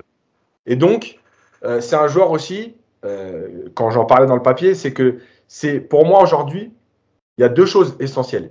La première chose, c'est que c'est un joueur qui peut permettre à un trio du milieu qui serait bien composé et complémentaire, en fait, d'avoir beaucoup de permutations.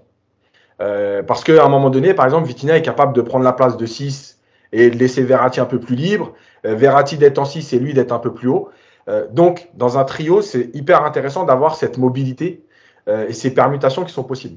La deuxième chose, c'est que il parle le même football que Verratti. Et en fait, dans le papier, j'en ai parlé. Alors, encore une fois, on va juste ouvrir bien les oreilles, toute proportion gardée, on va se calmer. Mais, tu vois, ça peut très bien ressembler à une association Mota-Verratti, dans le sens où ils sont capables d'échanger sur des très petites passes, parce que techniquement, Vitinha, c'est vraiment très propre. Et en fait, s'il a ce joueur relais que Verratti cherche depuis le départ de Mota, en fait, c'est le joueur parfait pour être avec Verratti, pour sortir de ces phases de pressing où Verratti aujourd'hui le fait tout seul par le dribble. Il le fait parfois avec Paredes quand il n'y a pas la densité. Mais avec Vitinha, ça peut être vraiment quelque chose de très intéressant. Voilà. Il a également une belle qualité de jeu long. Quand il est un peu plus bas, il est capable d'aller chercher les joueurs de côté très facilement sur des passes de 40 mètres. Voilà, c'est un joueur qui a beaucoup de qualité. Alors évidemment, entre guillemets, le point négatif, parce que je le dis parce que j'ai échangé avec des gens sur Twitter là-dessus. Oui, c'est pas le costaud, c'est pas Casemiro. Voilà, encore une fois, tu auras Verratti, Vitinha, c'est petit et tout. Mais je pense qu'à un moment donné, il faut arrêter de raconter qu'il te faut absolument ce fameux 6 destructeur dans une équipe, etc. C'est pas vrai. Pour moi, le vrai truc, c'est d'avoir le projet commun et de travailler ensemble. Il n'y a pas d'histoire de petit, de grand. Kimmich, il fait 1m75 et ça n'empêche pas de prendre énormément de ballons au milieu, de rentrer dans les duels et de ne pas en perdre beaucoup. Donc, ce n'est pas qu'une question de taille, c'est aussi une question d'état d'esprit. Et je rappelle que Vitinha jouait plus souvent 8 dans le 4-4-2 mis en place par Sergio Conceição. Parce que c'est un 4-4-2. Hein? Parce que c'est un 4-4-2. Ouais. Paris joue plus souvent 4-3-3. Donc... C'était pour détailler un peu le profil dans lequel il a été utilisé. Et on sait que Conceição aussi, il demande énormément de pressing à ses joueurs. Et donc, c'est des conditions sine qua non pour rentrer, on va dire, dans le style de Conceição. Et donc, au-delà de sa finesse balle au pied et de son intelligence, etc., il a aussi beaucoup de capacité de répétition des efforts et un volume de course intéressant. Samy, pour développer ensuite Jerry Warmouth. Samy, toi aussi, tu connais le profil du joueur. Qu'est-ce que tu peux nous dire sur sa possible arrivée au Paris Saint-Germain et ses qualités? Ah, mais déjà, je pense qu'il va falloir bien se mouiller la nuque, parce que ça fait très longtemps qu'on n'a pas eu un joueur de cette qualité au milieu au Paris Saint-Germain, hors Marco Verratti et Thiago Motta dans les années récentes. Mais Yacine a quand même bien décrit le joueur.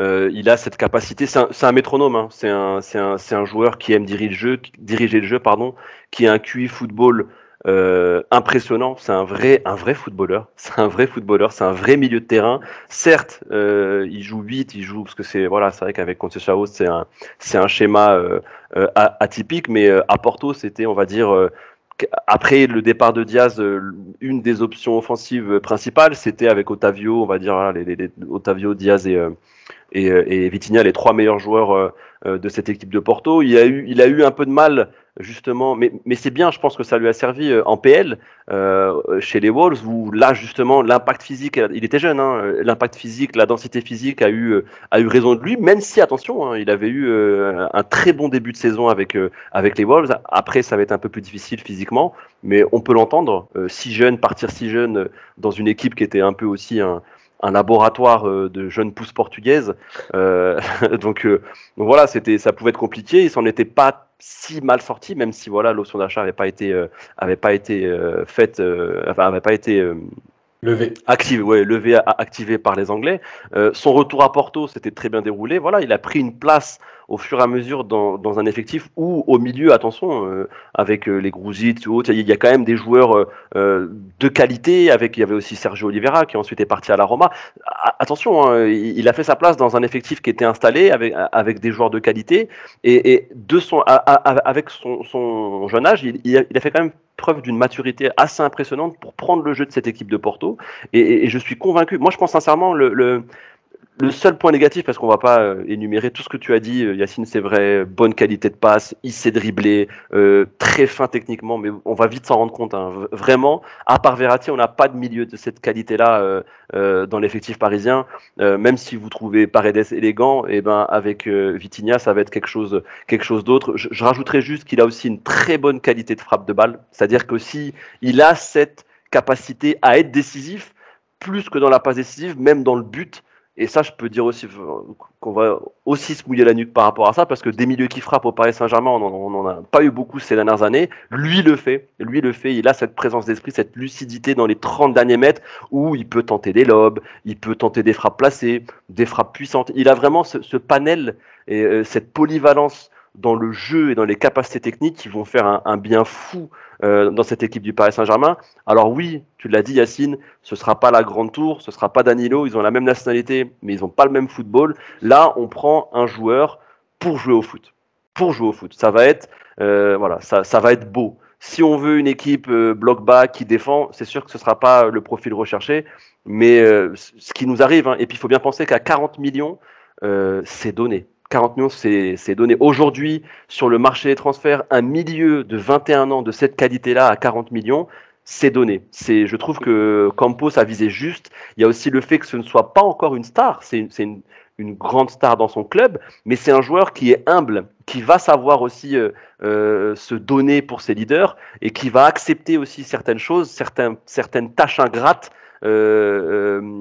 nécessaires à la bonne tenue d'un collectif à très haut niveau. Donc franchement, c'est le joueur idoine parfait. Pour moi, le seul bémol, ce serait justement, est-ce que à très haut niveau, il n'a pas encore vraiment prouvé à très haut niveau sur le long terme, on va dire sur une saison entière. Il a été bon avec Porto, mais ce n'est pas manquer de respect à la Bwin League de dire que c'est pas forcément la même intensité, pas forcément la même exigence physique en Ligue 1 et après aussi en Ligue des Champions. Donc à voir si sur plusieurs mois il pourra tenir ce niveau de jeu, mais en tout cas, les qualités, il les a. Il est maintenant international portugais. Il est rentré maintenant dans le squad du Portugal.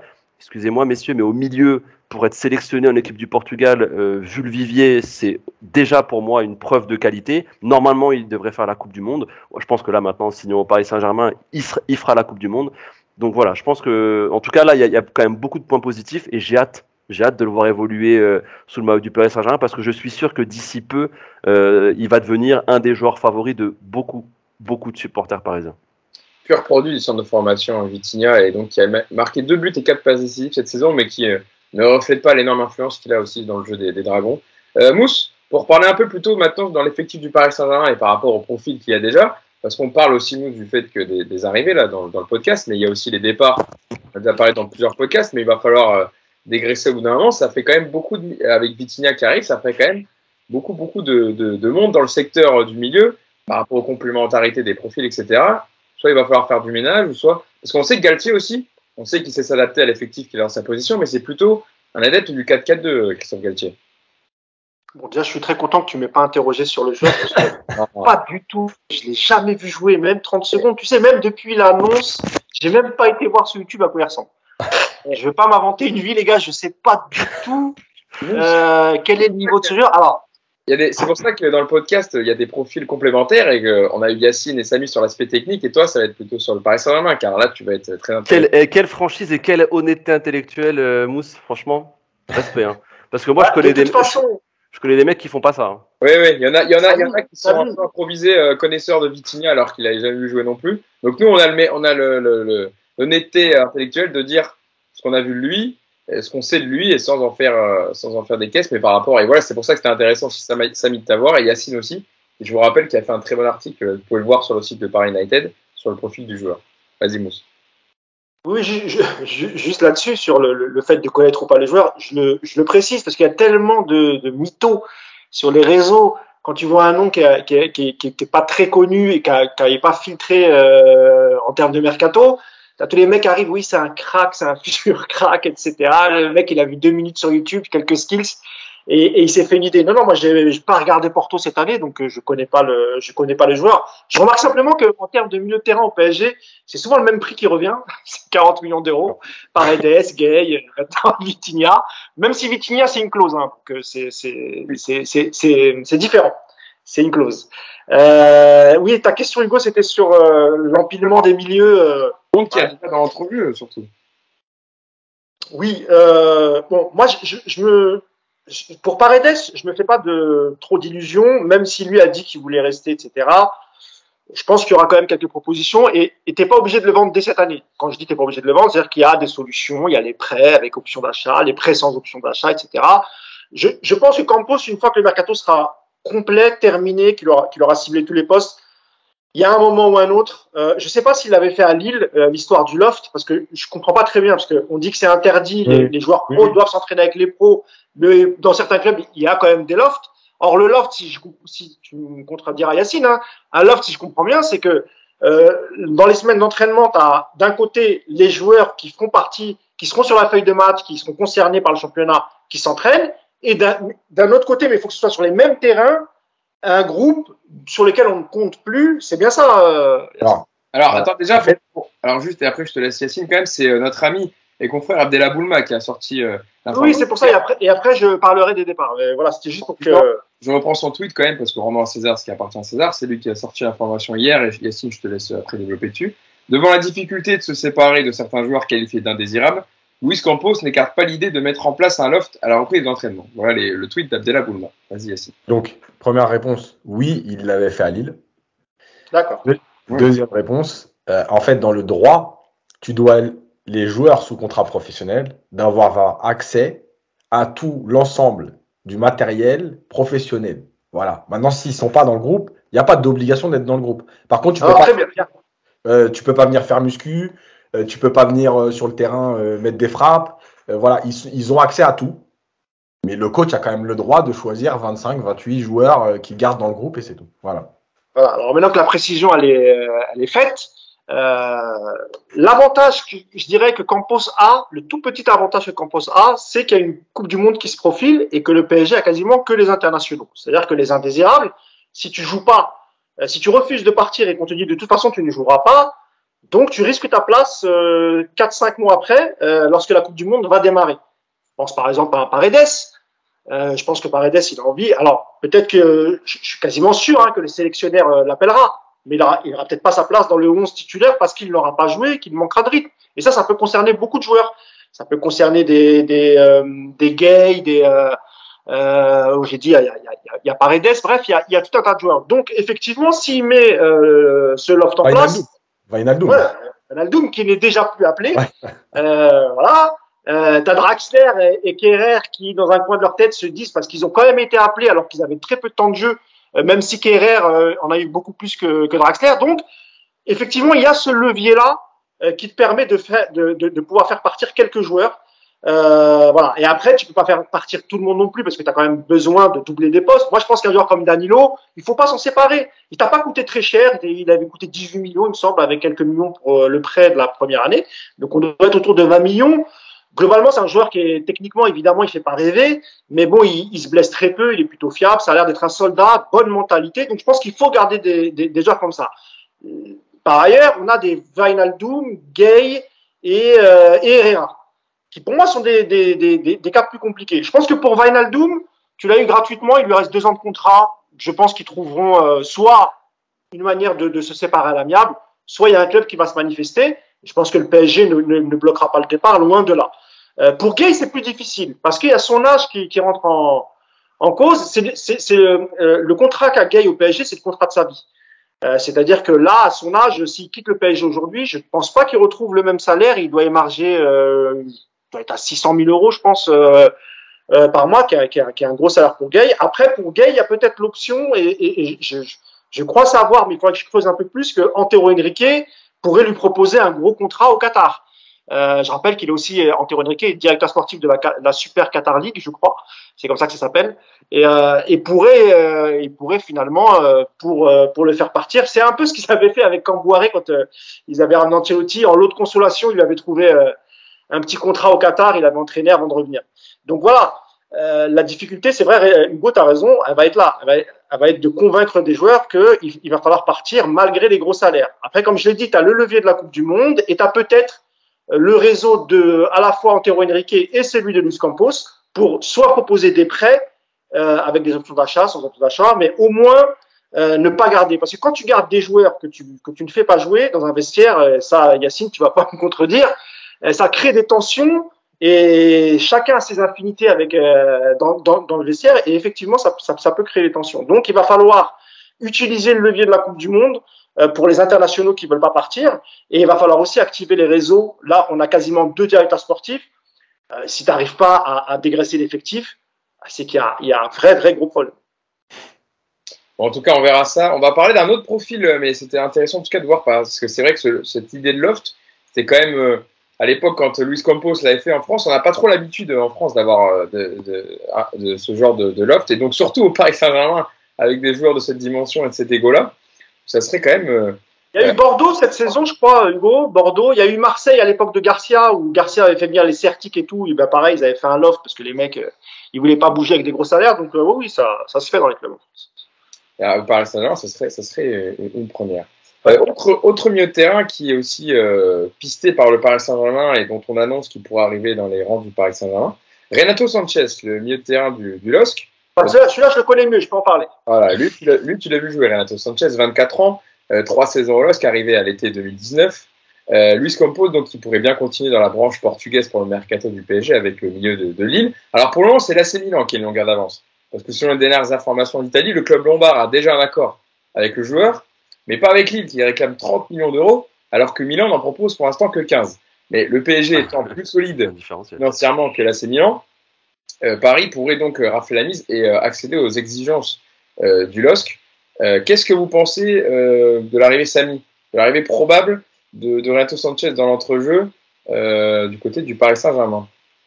Alors, j'aime beaucoup Renato Sanchez, hein, franchement, top milieu de terrain. Quand il est à son niveau, concentré et apte physiquement, c'est un excellent joueur, c'est un top player, il n'y a aucun souci par rapport à ça. Il avait réalisé un 6 très bons premiers mois avec Lille, surtout j'ai son match en tête à Milan, où Lille avait gagné 3-0, il avait joué une rencontre où il était mais techniquement au-dessus, il avait roulé sur le milieu de terrain de l'AC Milan, il avait été énorme. Et quand il joue à ce niveau-là de performance, mais tous les jours, on le prend pas à Saint-Germain, c'est un joueur qui a sa place dans des top clubs européens. Mais le problème, c'est que ce genre de match, il l'a sorti combien de fois ces dernières années? C'est ça le problème avec Renato, c'est qu'aujourd'hui, c'est un joueur qui, malgré tout, reste fragile physiquement. Je vous invite à regarder ses temps de blessures, même à Lille, même s'il s'était relancé à Lille, hein, il s'était perdu au Bayern, après il avait été prêté à Swansea. Voilà, il y avait eu, ça avait été compliqué pour lui. Il y avait eu une sorte de rédemption avec Lille où il avait il avait re-atteint un très bon niveau, celui qui nous avait montré notamment durant l'Euro 2016. Mais là, c'est un joueur qui n'a aucune régularité. Aucune régularité. Ce serait encore un pari. Moi, je veux bien Renato. Mais aujourd'hui, à 30, parce qu'on dit 30, ils vont sûrement réussir à nous le vendre à 40. À 40, 30, 40 millions d'euros, si ce n'est 45, moi, aujourd'hui, je le prends pas. Je le prends pas. Si c'est pour avoir un joueur qui va être blessé, qui va pouvoir jouer que 15-20 matchs, on a déjà eu cette expérience cette saison avec d'autres joueurs, notamment Sergio Ramos, même si c'est deux types de carrières différents. Je le prends pas. C'est parce que aujourd'hui, ce joueur n'apporte aucune garantie au très haut niveau. On va se retrouver avec un Renato Sanchez qui va même pas être présent pour les huitièmes ou pour les quarts de finale de C1 parce que voilà, blessure, élongation, de toute façon il nous les a toutes faites. Aujourd'hui, il n'y a aucune garantie concernant ce joueur. Je ne parle pas de ses qualités. Ses qualités en tant que joueur, ce qu'il a réussi à montrer sur certains moments, c'est exceptionnel. C'est un joueur qui mérite normalement un très grand club européen. Mais aujourd'hui, il n'y a aucune garantie sur son physique, aucune garantie sur sa régularité. Et ce n'est pas ce dont on a besoin dans cet effectif du Paris Saint-Germain actuellement.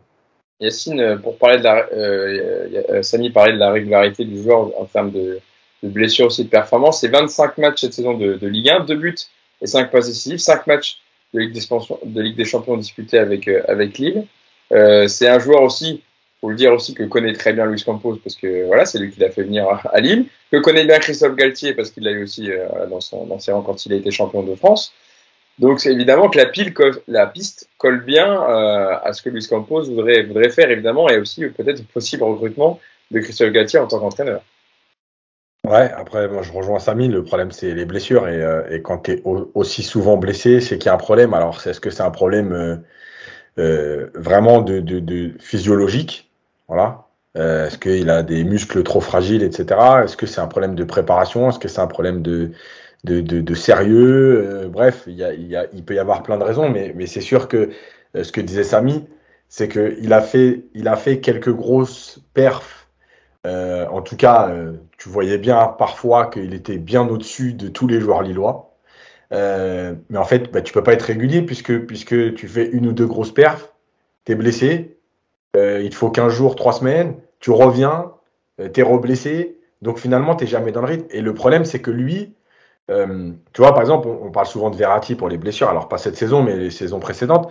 Mais par exemple, Verratti, son jeu et sa physionomie, elle est que sur un premier match, tout de suite, il peut être bon. C'est vrai. Renato Sanchez, c'est un joueur très puissant, qui a besoin de répéter les efforts, donc qui a besoin aussi d'enchaîner les matchs pour retrouver ce rythme et cette puissance, cette fréquence d'appui, etc. Donc c'est différent, c'est-à-dire que tu peux même pas te dire, ok, parfois il est blessé, mais quand il revient, dès qu'il revient, il est opérationnel. Non, il n'est pas opérationnel. On l'a vu avec Lille. Même à Lille, dans ce Lille-là avec Gourvenec, quand il revenait, il était remplaçant. Quand il revenait, il jouait pas 1h30. Voilà, donc c'est un joueur comme ça. C'est moyen cette saison, parce qu'il est jamais revenu oui. Il a fait des matchs honnêtes, mais il a pas fait de grosses pertes. Vous vous rendez compte, c'est 25 et 23 matchs en championnat depuis 2 ans. Voilà. Vous vous rendez compte, est-ce qu'on a besoin de ça au Paris Saint-Germain? Faut voir. C'est-à-dire qu'il réussit à moins jouer que Marco Verratti, alors que Marco Verratti chez nous a déjà cette réputation de joueur qui se blesse souvent. Donc voilà, et le truc pour terminer, c'est que par contre, vraiment dans le profil, c'est typiquement le profil que t'as pas. Oui. Le profil très puissant qui est capable d'éliminer sur de la percussion, qui est capable de venir très haut parce que c'est aussi un joueur qui sait jouer haut, qui peut jouer un peu plus bas, plus proche d'un Verratti parfois. Et Galtier l'a même utilisé dans le 4-4-2 dans un couloir à l'époque à Lille. Donc c'est un joueur aussi qui a beaucoup de qualité en termes de polyvalence. Voilà. Là, la vraie question, c'est oui, si c'est pour l'utiliser 17 matchs dans l'année, bon, il y a peut-être mieux à aller chercher, quoi. Un petit mot mousse avant de passer sur Milan Skriniar, sur Renato Sanchez par rapport au profil, tu l'as déjà vu jouer cette saison. Il avait été le match contre cette saison, il me semble, à le match aller ou match retour, Lille PSG, il avait fait un bon match, non, il me semble, Renato Sanchez. Oui, il avait fait un bon match et effectivement, c'est un bon profil. Ils ont bien nommé ses qualités, pardon. Joueur qui se projette vers l'avant. Lui aussi, il a une très bonne frappe de balle. Tu parlais de celle de Vitinha, Samy. Sanchez, c'est pareil, il sait aussi jouer sous la pression. Il y a évidemment le côté puissant. Quand tu vois, c'est un beau bébé quand même, Renato Sanchez. Et puis j'aime bien, moi j'aime bien le parcours qu'il a eu et en fait sa mentalité. Parce que lui, il explose en gros à l'Euro 2016, il est à Benfica, et là il y a un gros transfert au Bayern Munich. Et moi j'ai toujours du respect pour les joueurs. Parce qu'il avait quand même un petit statut quand il quitte le Bayern pour Lille. Franchement, il a un petit statut quand même. Et en fait, quand il arrive à Lille, alors il y a le côté évidemment, Yacine et Samy, vous avez raison, hein, le côté fragile physiquement, etc. Sauf que quand il est prêt physiquement et quand il est apte et titulaire, c'est pas un mec à dénigrer la Ligue 1. C'est-à-dire qu'il aurait pu se dire ouais, moi j'arrive du Bayern, ouais, bof, Lille, la Ligue 1. Mais malgré tout, il accepte parce que Campos réussit à le convaincre. Et quand il vient, quand il est apte, il donne toujours tout avec Lille. Et je trouve que déjà cette mentalité, je pense que c'est un joueur qui a une bonne mentalité. Donc c'est des joueurs comme ça qu'on veut aussi au PSG. Maintenant, je suis tout à fait d'accord avec Yacine et Samy. C'est très inquiétant parce que je voulais pas vous interrompre, mais voilà, quand tu as donné les stats de présence cette saison, j'allais sortir pareil. J'allais dire, ouais, bon, c'est encore moins bien que Verratti. Et Verratti, on l'adore tous, mais c'est aussi le reproche qu'on lui fait, c'est qu'on aimerait qu'il soit plus régulier dans le nombre de matchs chaque saison, etc. Même si la deuxième partie de saison, ça allait mieux. Oui, oui, bien sûr. Sauf qu'il est là depuis 2012, Yass, tu vois. Et il y a eu des saisons qui ont été plus compliquées. Donc oui, je trouve que c'est un bon profil pour le PSG. Maintenant, je sais qu'au PSG, tout ce qui est kiné, préparateur physique, ça va changer aussi. Est-ce que avec une autre équipe, quand tu vois, si tu arrives à mieux gérer les blessures, mieux gérer l'après-match, les avant-matchs, les entraînements invisibles, etc., peut-être que ça peut le remettre sur pied et qu'il sera peut-être moins fragilisé cette saison. Maintenant, voilà, il faudra avoir le prix, etc. Moi, je pense que Paris a rattrapé le retard sur le Milan. Parce qu'encore une fois, c'est quand même Campos qui remet Renato Sanchez en selle quand il réalise le transfert du Bayern à Lille. Donc moi, je pense qu'il y a une vraie grande chance pour le faire. Après, voilà, le gros doute, effectivement, c'est la régularité en termes de fragilité physique. Quand je parlais du bon match de Renato Sanchez, alors c'est pas le match retour parce qu'il était blessé, vous avez perdu 5-1. Le match aller alors. C'était le match aller, alors ils avaient perdu 2-1 déjà, c'était plutôt le match du 3 avril sur la saison précédente où Paris-Lille avait gagné 1-0 au Parc et Renato Sanchez était positionné en milieu droit, je ne sais pas si vous vous souvenez, il avait fait plutôt un bon match, donc voilà, c'était l'année dernière, mais à coup pas. Passons à un autre joueur donc, qui pourrait pour renforcer le Paris Saint-Germain. Alors là, on change de secteur, on était plutôt sur le milieu de terrain. Là, on passe à l'aspect défensif avec Milan Skriniar, le défenseur de l'Inter Milan, l'international slovaque de 27 ans, titulaire indiscutable évidemment dans la défense centrale de l'Inter. Alors ça serait presque fait d'après la Gazzetta dello Sport, avec un contrat de 5 ans, le PSG qui offrirait un salaire de 7,7 millions annuel pour Skriniar. Reste à s'accorder, on va dire, sur le montant du transfert, parce que Paris proposait 50, l'Inter espérait 70 millions d'euros. Un accord devrait peut-être rapidement intervenir. Et il y a une information qui est venue ce matin, en tout cas c'était de la part du directeur sportif interiste Giuseppe Marotta, de passage sur les ondes de la RAI, qui a évoqué la situation du défenseur justement, quand on lui a demandé si l'ancien pensionnaire de la Sampdoria pourrait être le sacrifié de cet été, parce que l'Inter doit vendre cet été pour récupérer un peu d'argent.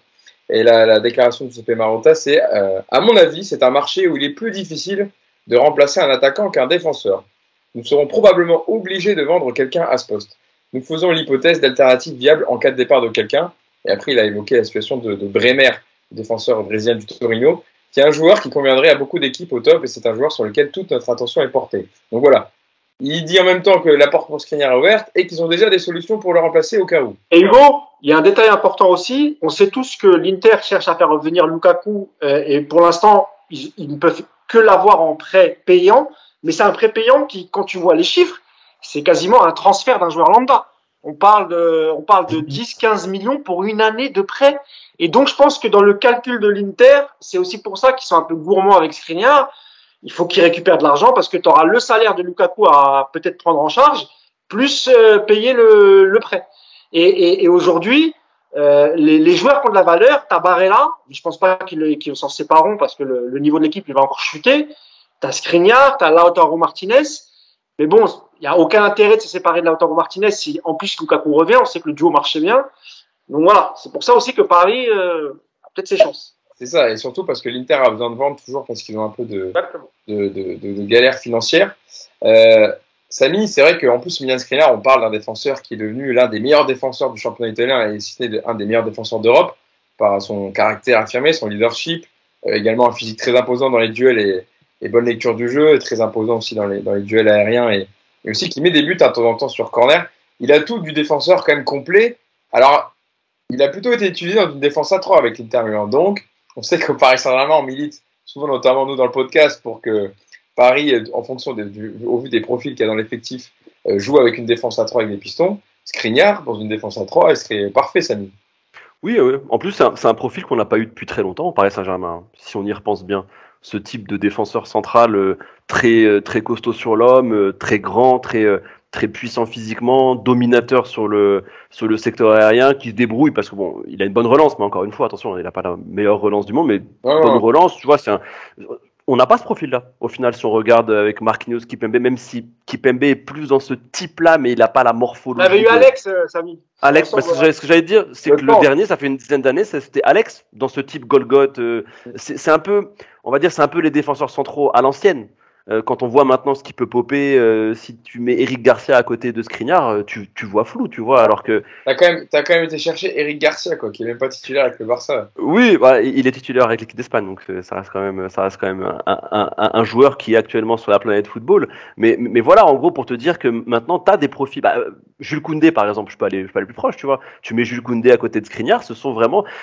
c'est vraiment deux profils différents. Et ce profil du grand stopper costaud d'Europe de l'Est et tout, dont les clubs étaient friands dans les années 90 et début 2000, eh ben, il avait un petit peu disparu et là, ça revient un peu à la mode. Et c'est vrai qu'au Paris Saint-Germain, on n'a pas ce profil. Donc oui, par rapport à ce qu'il montre avec l'Inter, par rapport à ce qu'il a prouvé ces 2-3 dernières saisons, moi je dis oui. Maintenant, à voir. Est-ce que dans une défense à 4, est-ce qu'il sera meilleur qu'un Kimpembe ou un Marquinhos qui ont, eux, l'expérience du Paris Saint-Germain, qui sont là depuis des années? Parce que ça me fait marrer, parce qu'un joueur comme Kimpembe, et d'ailleurs le récent rassemblement en équipe de France l'a montré, c'est un joueur qui est beaucoup critiqué, parce qu'on le voit beaucoup aussi à très haut niveau, mais on a vu que le très haut niveau, bah, c'est pas forcément fait pour tout le monde. On a vu avec des joueurs français sélectionnés lors des 4 derniers matchs de l'équipe de France que voilà, le haut niveau c'était quelque chose, et que Kimpembe, bah finalement, il est pas si pourri que ça, notre ami Presco. Hein. C'est un joueur qui, à 26 ans, bah même s'il a pas forcément les qualités que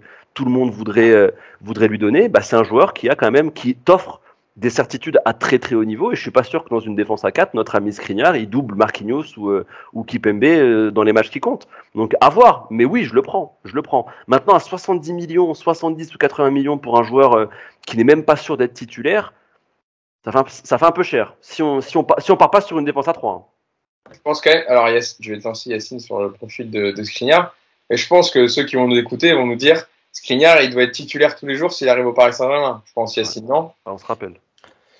Je pense aussi. Je dis ceux qui nous écoutent, parce que je pense, hein, par rapport aussi à la défense qu'on a vu cette saison au Paris Saint-Germain, où Marquinhos n'a pas été grand sur le match qui a compté. Évidemment qu'il a été régulé sur la saison, je ne vais pas dire le contraire. Même s'il a eu des sautes de concentration, des matchs où il a été moins bien, mais on ne va pas remettre en cause tout ce qu'a fait Marquinhos au Paris Saint-Germain, et c'est pas du tout ce que je dis.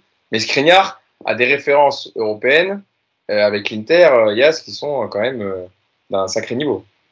Ouais, mais de toute façon, moi, il vient pas en doublure ou pour faire le nombre. Hein. Il vient pour se poser en concurrence avec les autres. Parce que aujourd'hui, je pense qu'au PSG, malgré tout, il y a encore une fois des très bons mecs, des très bons joueurs, mais il n'y a pas de joueurs sur lequel tu te dis, tu vois, Ramos, par exemple, au Real, à un moment donné, tu te disais, qui va prendre la place de Ramos? Et sans Ramos, le Real, c'est pas le même.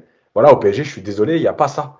Il n'y a pas ça. Et même Marquinhos, on l'a dit, pas, encore une fois, pas à cause du Real, mais on l'a répété plusieurs fois.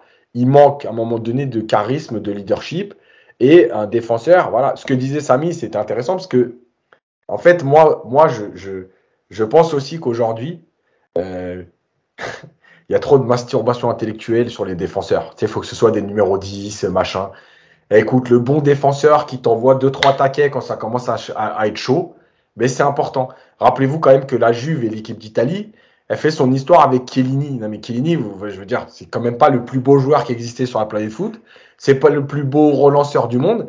Par contre, Chiellini, quand fallait aller, lui, il mettait la tête, toi, là où toi, tu mets pas le pied. Et de temps en temps, c'est ça qui compte. Voilà. Bah, nous, on n'a pas ces joueurs-là. Et même Kimpembe, parce que Kimpembe, c'est le Titi et tout.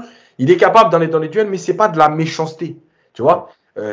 Pour ceux qui ont connu un peu le football ancien, je vais parler des Lucho, tu vois, des mecs comme ça. C'est-à-dire que ça, en gros, quand ils sont pas dans ton équipe, tu les détestes. Voilà. Quand ils sont avec toi, tu les aimes bien. Tu sais, ces joueurs-là qui sont capables de te mettre 2-3 taquets. Mais moi, je supporte pas, mais je sais que tu en as besoin. Tu vois, les mecs, quand il y a un mec qui est par terre, ils viennent l'insulter par terre et tout. Ça me rend ouf. Yapstam. Voilà, exactement.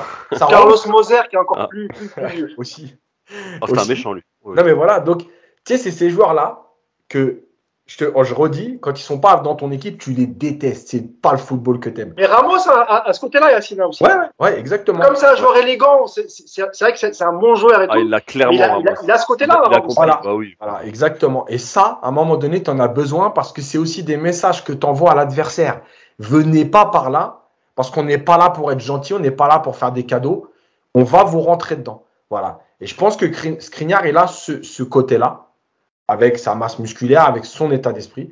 Et aujourd'hui, je pense que le PSG travaille aussi là-dessus. Tu sais, quand vous regardez bien ce qu'est en train de faire Campos, hein. Bon, après, Skriniar, il était déjà sur les tablettes du PSG depuis plusieurs mois, plusieurs années. C'est pas pour les mêmes raisons, je pense, Yacine. C'est ça la différence. Voilà. Quand vous regardez ce que fait Campos quand il est à Lille, etc., tu sais, Fonte, José Fonte, voilà, c'est ça. C'est-à-dire que c'est pas des joueurs qui ont des grandes carrières. Attention, je compare pas Fonte avec Skriniar, hein. Mais c'est pas des joueurs qui ont des grandes carrières. Mais c'est des joueurs qui, à un moment donné, dans l'état d'esprit d'un groupe, dans ce que tu vas amener et quand il faut un peu rentrer dans la gueule de tout le monde, eh ben, c'est ces mecs-là qui comptent. Voilà. Et je pense que c'est ce qui est en train de chercher le PSG. Et je répète, moi, qu'on le met beaucoup en concurrence avec Kimpembe. Je vous dis, attention à Marquinhos. Voilà. Pour moi, c'est un concurrent à tout le monde. Pour moi, aujourd'hui, comment c'est en train d'être construit, c'est Ramos, Marquinhos, Kimpembe, Skriniar. En gros, débrouillez-vous, mais ça va être ceux qui le méritent plus que ceux qui ont un statut. C'est sûr que depuis que Luis Campos est arrivé pour essayer le recrutement, en tout cas, il est conseiller sportif, on va dire, du Paris Saint-Germain, on voit que les profils recherchés sont pas du tout les mêmes qu'étaient ceux de Leonardo. On voit que c'est des profils de leadership, des joueurs qui peuvent. Alors évidemment, vous allez me dire Vitinha, non, mais c'est un profil qui pourrait être intéressant pour le milieu de terrain. Mais on voit qu'il y a une recherche aussi de changer un peu la mentalité. Et quand on sait qu'il a Mbappé à prolonger pour aussi changer ce côté-là, et qu'on sait qu'il pourra donner, je pense, son avis sur certains profils, ça va un peu dans cette direction-là, en fonction des profils. Mousse, t'as levé la main? Ouais, non, mais c'est exactement ça. C'est qu'en fait, on sent que Campos, quand il arrive, s'il choisit Skriniar, c'est qu'il a ciblé un manque de mentalité chez les défenseur parisiens. Quand tu te fais sortir contre Manchester sous Tuchel, c'est une faute de main de Kimpembe. Quand tu te fais sortir là contre le Real, c'est Donnarumma, mais ça aussi Donnarumma se retrouve dans cette situation, c'est aussi peut-être parce que la défense n'avait pas fait le job. Donc oui, quand tu cibles un joueur et quand tu mets 70 millions, ça mis sur un joueur, c'est certainement pas pour lui dire il va falloir que tu gagnes ta place. Moi, j'y crois pas.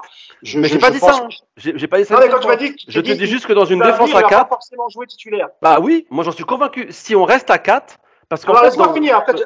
Laisse-moi finir. Après, je te laisserai développer ton argument. Mais moi, pour moi, s'il vient, c'est pas pour lui dire tu fais pas quitter l'Inter où t'es un titulaire indiscutable, où t'es très bien noté par les journaux italiens, les supporters t'adorent pour venir tenter une nouvelle expérience où t'es pas sûr de vouloir jouer. Moi, je pense qu'il y a derrière l'idée de Campos, pourquoi pas se séparer d'un des deux. Je parle de Marquinhos et de Kimpembe, parce qu'encore une fois, Yacine, il a raison. Dans les matchs où il faut pas se chier dessus, ils se sont tous chiés dessus. À chaque fois que tu as un match avec un enjeu important, il y a souvent, alors ça concerne tout l'effectif, mais souvent c'est vrai qu'en défense c'est un peu fébrile. Et tu as l'impression que Skriniar, c'est un gars qui a peur de rien. Et si tu prends Ramos, dans la même optique, c'est aussi un peu pour ça. C'est que tu as, alors même si l'Inter en Ligue des Champions, c'est moins bien que le PSG ces 10 dernières années, parce qu'ils l'ont pas toujours fait et qu'évidemment c'est pas le même effectif. Mais ce que je veux dire par là, c'est que Skriniar, ce qu'il fallait aux deux défenseurs Kimpembe et Marquinhos, c'est pas des doublures, c'est une doublure qui est capable de te piquer ta place. Parce que quand tu fais venir Diallo, En vérité, Kimpembe, quand il voit Diallo arriver, il n'est pas inquiet. Il n'est pas très inquiet. Quand Marquinhos, il voit Ramos arriver, il se dit, bon, Ramos, il arrive, il a 35 ans, il est blessé, il prendra pas ma place. Bon, il a eu de la chance cette saison, effectivement, il n'était pas encore prêt. Mais si il fait une super préparation Ramos, et qu'il débute le championnat, et qu'il fait des super matchs, etc., et qu'en plus, t'as un mec comme Skriniar qui arrive, et qui lui aussi te prouve que, moi, je suis désolé, hein, parce que, dernière chose, hein, quel que soit l'entraîneur qui arrive, il sera nouveau, que ce soit Zidane, Galtier ou un autre, il doit absolument rien, ni à Marquinhos, ni à Kimpembe. Lui, il arrive, il est nouveau, c'est lui qui va faire son choix. Si lui, il estime que Skriniar, en défense centrale, et Ramos, c'est mieux que Kimpembe et Marquis, qu'est-ce qu'ils vont dire? Rien. Et pour finir, Campos leur dira, les gars, vous acceptez pas la concurrence, vous êtes très bankable. On vous met sur la liste, il n'y a aucun souci, parce qu'il ne leur doit rien. Donc ça, moi, je trouve ça plutôt bien. Oui, parce que Leonardo, il est arrivé au début du projet, donc il connaît un peu tous les profils et les joueurs personnellement, on va dire, il est là depuis le début. Alors que Campos arrive complètement de l'extérieur, sans avoir jamais travaillé avec le Paris Saint-Germain, et donc lui, il a un regard neuf, on va dire. Exactement. Mais en fait, là, il a ciblé les manques et ce qu'il fallait corriger dans le. Ouais, mais c'est pas Campos qui va faire l'équipe. Moi, ce que je disais. Je parlais pas d'exigence de la part de Marquinhos ou Kimpembe, je dis juste que le très haut niveau, ça s'acquiert pas comme ça. On parle de joueurs qui ont disputé des matchs de très haut niveau, ce que Skriniar n'a pas encore disputé, messieurs, dans sa carrière. Kimpembe, on parle d'un Kimpembe et Marquinhos, hein. Si. Bah non, je suis désolé, tu peux faire comme ça. Skriniar, il a joué un huitième de finale de Ligue des Champions. C'est pas ça qui va lui faire une expérience monstre. Et sinon, t'as aussi son expérience en Serie A. Je vous ai laissé vous expliquer juste. Oui, expérience en Serie A. Mais Skriniar, voilà, avec l'Inter Milan, il a son expérience, mais tu peux pas comparer l'expérience qu'ont accumulé Marquinhos et Kimpembe depuis 6-7 ans dans un club aussi gros que le Paris Saint-Germain par rapport à ce qu'a accumulé Skriniar. Ça c'est factuel. Hein. Tu peux regarder, Kimpembe, ça a joué des quarts, des demi, des finales. Marquinhos, pareil, contre des top clubs européens, contre le Real, contre City, ça a affronté la crème de la crème au niveau européen. Ce que Skriniar n'a pas fait de manière régulière sur long terme avec l'Inter. Donc ça, il n'y a pas de problème. Après que Skriniar ait un niveau ou pas, moi je pense que c'est un bon joueur. Ce que je dis juste, c'est que dans une défense à 4, si Galtier est objectif aussi, on verra à un moment donné qui est qui. Et je ne suis pas sûr que Skriniar, malgré ses 70 ou 80 millions, sur une défense à 4, lors d'un match coup près, lors d'un très gros match, il passe devant Marquinhos ou Kimpembe. Parce qu'on est très très dur avec nos joueurs, on est très prompt à les critiquer ou autre, mais je pense qu'on a deux défenseurs centraux de très grande qualité. Et en face à face, je suis pas sûr que Skriniar soit au-dessus. Skriniar, il a été bon avec l'Inter.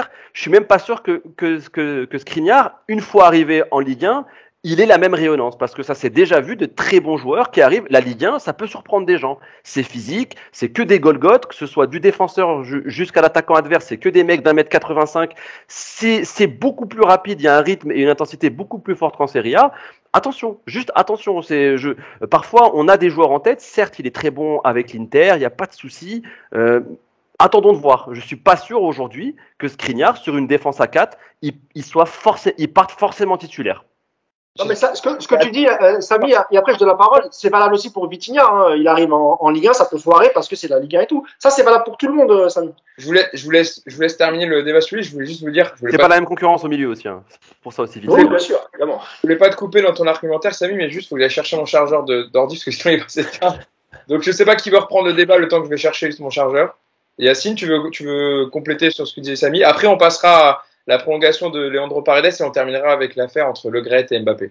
Allez, je te laisse. Non, mais de toute façon, j'ai pas grand chose à rajouter parce que Skriniar, on en a parlé. J'ai fait un papier aussi là-dessus.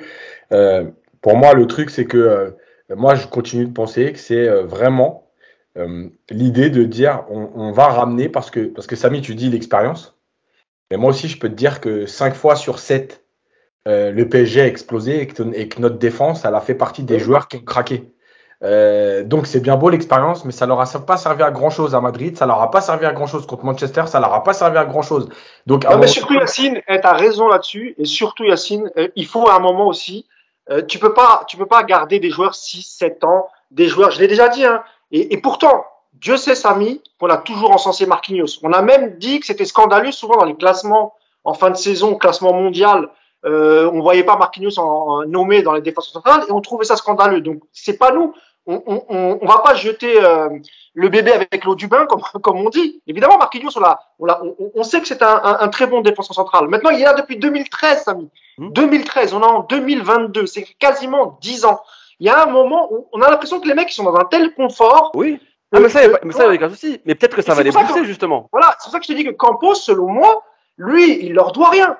Oui. S'il arrive et il discute avec son entraîneur, et si son entraîneur dit, moi, j'ai envie d'essayer autre chose, j'ai envie d'installer Skriniar, j'ai envie d'installer machin, oui. Là, il aura raison. Voilà, parce que c'est quelqu'un qui a 10 ans, et ça fait 10 ans que malheureusement, ça, oui, il n'y a pas de problème. Mais je trouve que 2 saisons, tu fais finale et demi, le reste, c'est pas. Il n'y a aucun souci, il y a aucun souci. Mais je trouve juste qu'à 70-80 millions, ça fait cher le. Ah, ça, je suis d'accord. Ça fait cher la motivation si jamais il ne réussit pas à passer le cap. Parce que ça peut aussi provoquer justement chez ces joueurs qui sont de grands champions, voilà, ils peuvent rehausser leur niveau.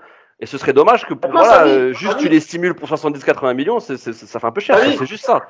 Samy, on n'est pas dans la tête de Campos, mais imaginons que Campos, lui, l'idée, c'est de faire venir Skriniar et de vendre Kimpembe. À ce moment-là, Kimpembe, c'est pareil, hein, c'est 50-60. Hein. Donc lui, peut se dire, oui, bien sûr. Skriniar à 27, Kimpembe, il a quoi, 25 26. Oh non, il a 27 aussi, je pense. 26 ans. Donc il est pas loin de Skriniar. Il est pas loin de Skriniar, finalement. 27 ans, Skriniar. Voilà, 27 ans. Kimpembe, tu vois. Oui, Kimpembe. Non, parce que lui, il dit 27 ans, Skriniar. Ah, c'est l'âge de Kimpembe. 26 Kimpembe. Voilà. 13 août 95. Ils ont quasiment le même âge, Samy. Hein. Ça veut dire que dans l'esprit de Campos, je veux dire, moi, je vends par exemple. Et Kimpembe, il y a des clubs, il va avoir des top clubs. S'il est sur le marché, il va avoir des top clubs. Mais parce qu'un joueur de 26 ans de cette qualité-là, avec vous vous rendez compte qu'il n'a que 26 ans pour un défenseur central. Il peut encore jouer 10 ans à très haut niveau. À ce prix-là, avec l'expérience qu'il a, il n'y en a pas beaucoup. C'est pour ça que je te dis que l'idée, elle peut être aussi de te séparer de Kimpembe, de récupérer quasiment la même somme, parce que c'est la valeur qu'il a Kimpembe. Hein. C'est un défenseur qui a une grosse expérience, c'est entre 50 et 70 aussi. Hein. Tu peux aisément en espérer 60, par exemple, à Chelsea. Mais clairement, tu mets le même prix. Je pense même sur l'expérience, tu mets même un petit peu plus sur un Kimpembe, parce qu'ils ont à peu près le même âge. Si tu mets 70 sur Skriniar, ça ne m'étonnerait pas que tu puisses mettre C'est pour ça que c'est intéressant d'avoir un œil neuf comme Campos, tu vois. Lui, encore une fois, il doit rien à personne. Il peut arriver et mettre ses idées en place, surtout si c'est Galtier le coach. Si c'est quelqu'un d'autre qui n'est pas choisi par Campos, à ce moment-là, peut-être que ce sera différent.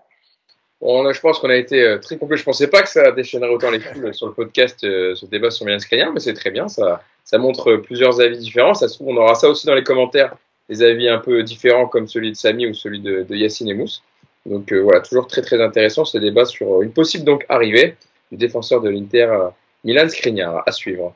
Avant de passer sur le dernier thème, on fera pas non plus 15 ans sur l'OL Le Gret et Mbappé, mais c'est quand même intéressant de revenir dessus parce que c'est pas la première fois qu'il y a des échanges assez vifs entre les deux. Une petite information, Mousse, je viens vers toi, on va pas faire très long dessus, je vais te lancer toi Mousse, peut-être je sais pas si Samy ou Yacine vont réagir, mais la prolongation automatique d'un an du contrat de Leandro Paredes qui est arrivé en janvier 2019 en provenance du Zenit Saint-Pétersbourg. Et à l'époque, le PSG avait annoncé que c'était un contrat de 4 ans et demi, donc jusqu'en juin 2023. Et en fait, on apprend qu'il est lié au club de la capitale jusqu'en 2024 à la suite d'une prolongation automatique. On sait que c'est un joueur qui est courtisé, qui avait été acheté quand même 47 millions d'euros à l'époque, en janvier 2019. Il a annoncé au début du mois à une radio argentine qu'il resterait au Paris Saint-Germain la saison prochaine. Le fait qu'il prolonge d'un an, ça fait qu'il reste 2 ans de contrat à la Leandro Paredes. Est-ce que ça change quelque chose, Mousse, sur le fait qu'il va être courtisé, ou en tout cas, est-ce qu'il va rester au Paris Saint-Germain, Leandro Paredes? La seule chose qui change, c'est que ça augmente sensiblement la valeur du joueur, en fait, parce que tu te retrouves maintenant avec 2 années de contrat. C'est un international argentin, donc c'est plutôt, comme le PSG cherche à s'en séparer, c'est plutôt une bonne nouvelle pour le PSG. Voilà. Après, lui, il est dans son rôle quand il dit qu'il veut rester, etc. Parce qu'évidemment, il a un très bon salaire et que voilà, c'est aussi une raison. C'est aussi mettre une pression sur un futur acheteur, pardon. Donc voilà, non, ça change absolument rien, c'est automatique à mon avis. Alors si c'est automatique, ça doit être lié à un nombre de matchs qu'il a dû jouer ou à des objectifs à atteindre collectivement. Ça a dû être ça. Moi, je savais même pas qu'il y avait une option. C'est l'équipe qui révèle l'information. Donc voilà, mais non, pour moi, ça change absolument rien. Et peut-être que ça sera même un peu mieux pour le PSG, qui pourra en demander un peu plus. Ils l'ont acheté pas loin de 50 millions il y a 3 ans, 2019. Ouais, en 2019, ouais, donc il y a... Ah, c'est ça. Donc non, je m'en fais pas. Moi, je pense qu'il aura des vraies offres et je pense qu'il finira par partir parce qu'encore une fois, si vraiment le coach nommé ne compte pas sur lui et le DS pareil, il y a la Coupe du Monde, il va falloir qu'il trouve. Et ça, pour ça, tu as toujours les prêts, tu sais, les prêts de dernière minute au 31 août où tu dois te séparer d'un joueur, mais je pense que ça se fera avant parce qu'il a quand même une vraie valeur ce joueur. Bon, avec Yacine, on a déjà parlé, donc je ne vais pas te lancer dessus, Yacine. Samy, court sur Paredes, toi tu vends ou tu gardes pour la saison prochaine? Bon, en tout cas, c'est pas celui. Tout dépend. Si tu as besoin d'argent, oui, c'est la plus grosse valeur au milieu, hors Marco Verratti, bien entendu. Mais à choisir, je préfère me séparer d'un Herrera ou d'un Danilo. Quoique Danilo, il a bien dépanné sur les derniers mois. Mais je préfère me séparer d'un Herrera ou d'un Gay. Si tu peux mettre Paredes dans la rotation, oui, on va pas cracher dessus. Il est pas. Après, je pense qu'il a des limites, comme Yacine le disait très bien sur Twitter. Je pense qu'il a des limites à très haut niveau une fois que le jeu.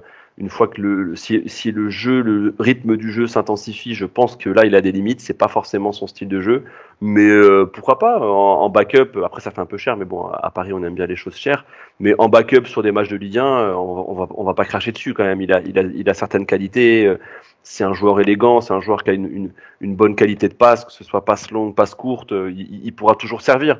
Donc oui, dans la rotation, je le garde. Maintenant, s'il y a moyen d'en tirer un bon billet et que ça sert pour essayer de faire un autre recrutement, je le vends. En gros, il n'est pas indispensable, mais c'est pas non plus le joueur qu'on doit dégager absolument. Sauf que Samy, lui, c'est pas un joueur qui va être dans la rotation. Donc moi, je pense qu'il y a aussi, ça permettrait aussi de casser un peu ce clan argentin parce que Di Maria est parti. Paredes, il part. Peut-être que Messi. Ah, mais je vais pas le pleurer. Hein, on parlait juste sur la qualité du joueur. Moi, il part, il n'y a pas de problème. Nous, avec Yacine, on aime bien ce joueur pour les qualités que tu viens de citer. Oui. Force est de constater malheureusement qu'il ne s'est jamais réellement imposé depuis qu'il arrive. C'est ça. Bon, en tout cas, on suivra ça, mais c'est vrai que c'est un des joueurs qui est les plus courtisés, on va dire, au sein de l'effectif du Paris Saint-Germain, du fait de ses qualités et sa valeur marchande. Passons au dernier volet de notre podcast du jour, pour sortir un peu du sportif et aller sur l'extra sportif, sur un nouveau conflit entre Kylian Mbappé et Noël Le Graët. Ça s'est déroulé hier. Dans un entretien accordé par Noël Le Graët au JDD, au journal du dimanche, le président de la FFF a déclaré qu'après l'échec à l'Euro l'été dernier, Kylian Mbappé ne voulait plus jouer en équipe de France car elle trouvait que la fédération ne l'avait pas défendu après son penalty raté en huitième de finale et les critiques sur les réseaux sociaux. Ces propos n'ont pas du tout plu au joueur français qui lui a rapidement répondu hier en fin de journée sur Twitter. L'attaquant du PSG donc a révélé s'il avait voulu s'arrêter, c'était par rapport au racisme et non au penalty, mais lui considérait qu'il n'y avait pas eu de racisme, en parlant de Noël Le Graët. Jouant par RMC Sport juste après, c'est toujours le jeu du je réponds. Noël Le Graët a rétropédalé dans ses propos et il affirme maintenant comprendre le Parisien. Je suis d'accord avec lui, j'ai bien tout compris, il n'y a aucun problème avec Kylian. J'ai toujours eu un attachement profond à sa personnalité, blablabla. Ça commence à faire beaucoup de passes d'armes, Yacine, entre Noël Le Graët et Kylian Mbappé depuis la fin de l'Euro. Que ce soit pour les opérations de sponsoring en équipe de France, auxquelles Kylian Mbappé n'avait pas voulu participer, qui avait déjà fait couler beaucoup d'encre. Il y a eu des déclarations maladroites aussi du président de la FFF dans les médias après l'Euro, notamment sur l'épisode aussi de Kylian Mbappé qui voulait partir. Il y avait la conférence de presse quand Kylian Mbappé avait annoncé avec le président Nasser Al-Khelaifi qu'il prolongeait au Paris Saint-Germain, où il avait mis un petit taquet. Et puis il y a de nouveau cet événement, donc on sent que le torchon brûle, en tout cas du côté du clan Mbappé surtout, parce que Noël Le Graët remet une piécette à chaque fois. Je pense qu'il n'a pas apprécié que Mbappé ne participe pas aux opérations de sponsoring, donc il peut l'allumer un peu quand il peut dans les médias. Et là, avec la nouvelle réponse d'Mbappé, ça commence à faire beaucoup. Ouais, je crois. Alors, il y a beaucoup de choses, mais la première, c'est que Noël Le Graët, je pense surtout qu'effectivement, il est énervé parce qu'il sait très bien que les contrats vont être renégociés et que ça va faire des entrées d'argent en moins pour la Fédé. La deuxième chose, c'est que Noël Le Graët, il est complètement dépassé parce que je vous rappelle quand même qu'il y a quelques mois, dans un reportage, il avait dit qu'il n'y avait pas de racisme dans le foot, puisque quand un noir marquait un but, tout le stade se levait. Bon, c'est quand même la phrase la plus surréaliste que j'ai jamais entendue de ma vie. Elle est pire que j'ai une amie noire plus noire qu'une arabe. On est vraiment au summum de la connerie. Donc bon, qu'est-ce que tu veux que je te dise? Je crois qu'à un moment donné, il faut arrêter de lui donner la parole, tout simplement. Il est perdu, dépassé, il se fout de la gueule du monde. Ce qui l'intéresse, c'est l'équipe de France A, et c'est tout. Et je rappelle qu'il est président de la Fédé. donc normalement de 15 000 clubs amateurs, mais il n'en a strictement rien à foutre. Et puis pour terminer, je pense que en fait on rentre dans un moment où moi je vais défendre Mbappé, et je vais défendre Mbappé pas parce que j'aime pas Noël Le Graët, mais parce qu'en fait je comprends la position d'Mbappé. Et alors ça avait fait un peu moins de bruit, mais rappelez-vous, Zlatan avait lancé un truc sur les droits à l'image des photos Panini, etc. Des joueurs aussi sur FIFA. Voilà, et sur FIFA. Le nom des joueurs, ouais, la FIFA Pro. Voilà. Mais en fait, c'est logique, parce qu'à un moment donné, les joueurs, ok, on peut dire ce qu'on veut, parce que pour nous, ça paraît improbable et surréaliste, les salaires qu'ils touchent. Mais à un moment donné, il y a quand même des institutions qui prennent un max d'oseille, qui se gavent sur le dos des joueurs. Et ça, Mbappé l'a compris. Et je vais même aller plus loin. Alors, je le défendrai en temps normal parce que je considère qu'à un moment donné, un travailleur a le droit de déjà choisir ses combats, de choisir ses trucs, etc., ses pubs, et aussi de bénéficier des retombées que lui apporte. Parce que chaque joueur, personne ne croira à ça. Évidemment que quand on voit Mbappé sur une pub, je suis désolé, mais c'est pas l'anglais. Voilà. Chaque joueur a aussi une image et c'est grâce à lui que ça retombe. Et je le défends d'autant plus que Mbappé reverse beaucoup de ces sommes touchées, justement pas pour aller faire la fête à Ibiza, mais il reverse à des associations, à des clubs, etc. Donc, bah ouais, en plus d'avoir le droit de bénéficier de l'image qu'il a créée, le mec reverse, évidemment. Et je le défends. Pourquoi? Parce que moi, je sais que la Fédé ne reverse pas. La Fédération française, il faut savoir qu'elle a plus de cadres dans le marketing que de gens de terrain. Donc, à un moment donné, il faut arrêter de nous prendre pour des cons. Quand tu vois les salaires des cadres, de certains cadres de la DTN, etc., les notes de frais, l'argent, comment il est dépensé, voilà. Quand tu as 250 millions d'euros de budget et que tu reverses au football amateur entre 5 et 8 millions d'euros, tu te fous de notre gueule. Voilà. Donc moi, je suis d'accord avec Mbappé. Et moi, j'ai toujours milité un peu là-dessus parce que oui, tout le monde bénéficie de tout ça. Et je pense qu'à un moment donné, les joueurs, ce serait bien aussi qu'ils, comme Mbappé, sur ce coup-là, n'oublient pas d'où ils viennent. Voilà. Ils ont tous commencé dans des petits clubs. Et ces petits clubs, aujourd'hui, sont en train de mourir. Ce serait bien qu'ils récupèrent l'argent de ces pubs, mais au lieu d'aller en chicha, qui reverse au club pour acheter des buts mobiles, pour acheter des ballons, pour acheter des maillots, en tout cas, voilà, que tout le monde en profite. Et il y en a qui le font. Et d'ailleurs, parce que je le critique souvent et je vais le dire là, Adrien Rabiot, au travers de sa mère, le fait aussi à Alfortville. Voilà. Il n'y a pas que Mbappé. Donc, je pense que oui, c'est bien que les joueurs reprennent un peu les choses en main et arrêtent de laisser faire, en plus des gens qui sont dépassés par le monde d'aujourd'hui. Mousse, c'est vrai que par rapport à ce qu'a dit Mbappé hier, et pour aller dans le prolongement de ce que dit Yacine, c'est rare, mais c'est bien qu'un joueur réponde directement sur les réseaux plutôt que de repasser par un média, de prendre son compte Twitter et de parler de sujets qui touchent, notamment du racisme qu'il avait vécu après le pénalty raté à l'Euro, et de reprendre comme ça, de voler le président de la FFF, Noël Le Graët. Ça montre aussi que Mbappé ne veut pas laisser se marcher dessus, que ce soit pour les contrats de questions de sponsoring, ou même dans ses déclarations et dans ce que avance le président de la FFF. En fait, la réaction d'Mbappé, elle prouve à quel point son statut a changé. En fait. C'est-à-dire que c'est pas n'importe qui peut tweeter comme ça. Tu vois, un Coman, il n'aurait pas pu faire ça. Un Digne, il peut pas faire ça. Un Pavard, il n'aurait jamais pu faire ça. Sauf qu'aujourd'hui, Mbappé, il est au-dessus de Le Graët, en fait. Il a atteint un niveau d'abord de popularité et aussi même d'importance nationale. Quand on sait que maintenant, aujourd'hui, que des gens comme Sarkozy, comme Macron sont intervenus, l'ont conseillé, bref, on dirait que c'est devenu un personnage public français qui est au-dessus de tout le monde. Et donc, Noël Le Graët, aujourd'hui, il peut pas se fâcher avec un joueur qui est aussi important. Et c'est pareil quand il décide de ne pas participer à une opération commerciale parce qu'il n'aime pas la marque. Dites-moi, si c'était pas Mbappé, mais n'importe quel autre joueur, il aurait été sanctionné et il n'aurait pas été appelé dans la prochaine sélection. C'est pas un reproche que je lui fais, parce que pour moi, je trouve que, comme Yacine, il a tout à fait raison de pas se laisser faire et d'accepter tout sous prétexte qu'il y a beaucoup d'argent à la clé. Ce que font tous les footballeurs. Et les footballeurs en général. Tu peux ajouter que je crois qu'on n'en aurait même pas entendu parler non plus parce que, en fait, si par exemple Rabiot, non mais c'est pas méchant ce que je vais dire. Si Rabiot refuse d'aller à une pub Volkswagen, je pense que ça sort même pas parce qu'en vérité, tout le monde s'en fout. Si ça sort Yacine, mais c'est très négatif pour Rabiot. Alors que là, c'est très positif pour Mbappé. Voilà, c'est-à-dire que c'est pas la même chose. Et aujourd'hui, et évidemment que Noël Le Graët, il est complètement dépassé. L'anecdote que raconte Yacine, voilà, t'es président de la fédération depuis des années, des décennies, t'es dans ce milieu-là depuis je sais pas combien d'années. Ce nom-là, je l'entends, Le Graët, depuis que je suis jeune. Donc c'est pas un novice. Si lui, il vient et te dit non, il y a pas de racisme, juste pour protéger ta fédération, il se dit non, mais non, nous on n'est pas du tout raciste, etc.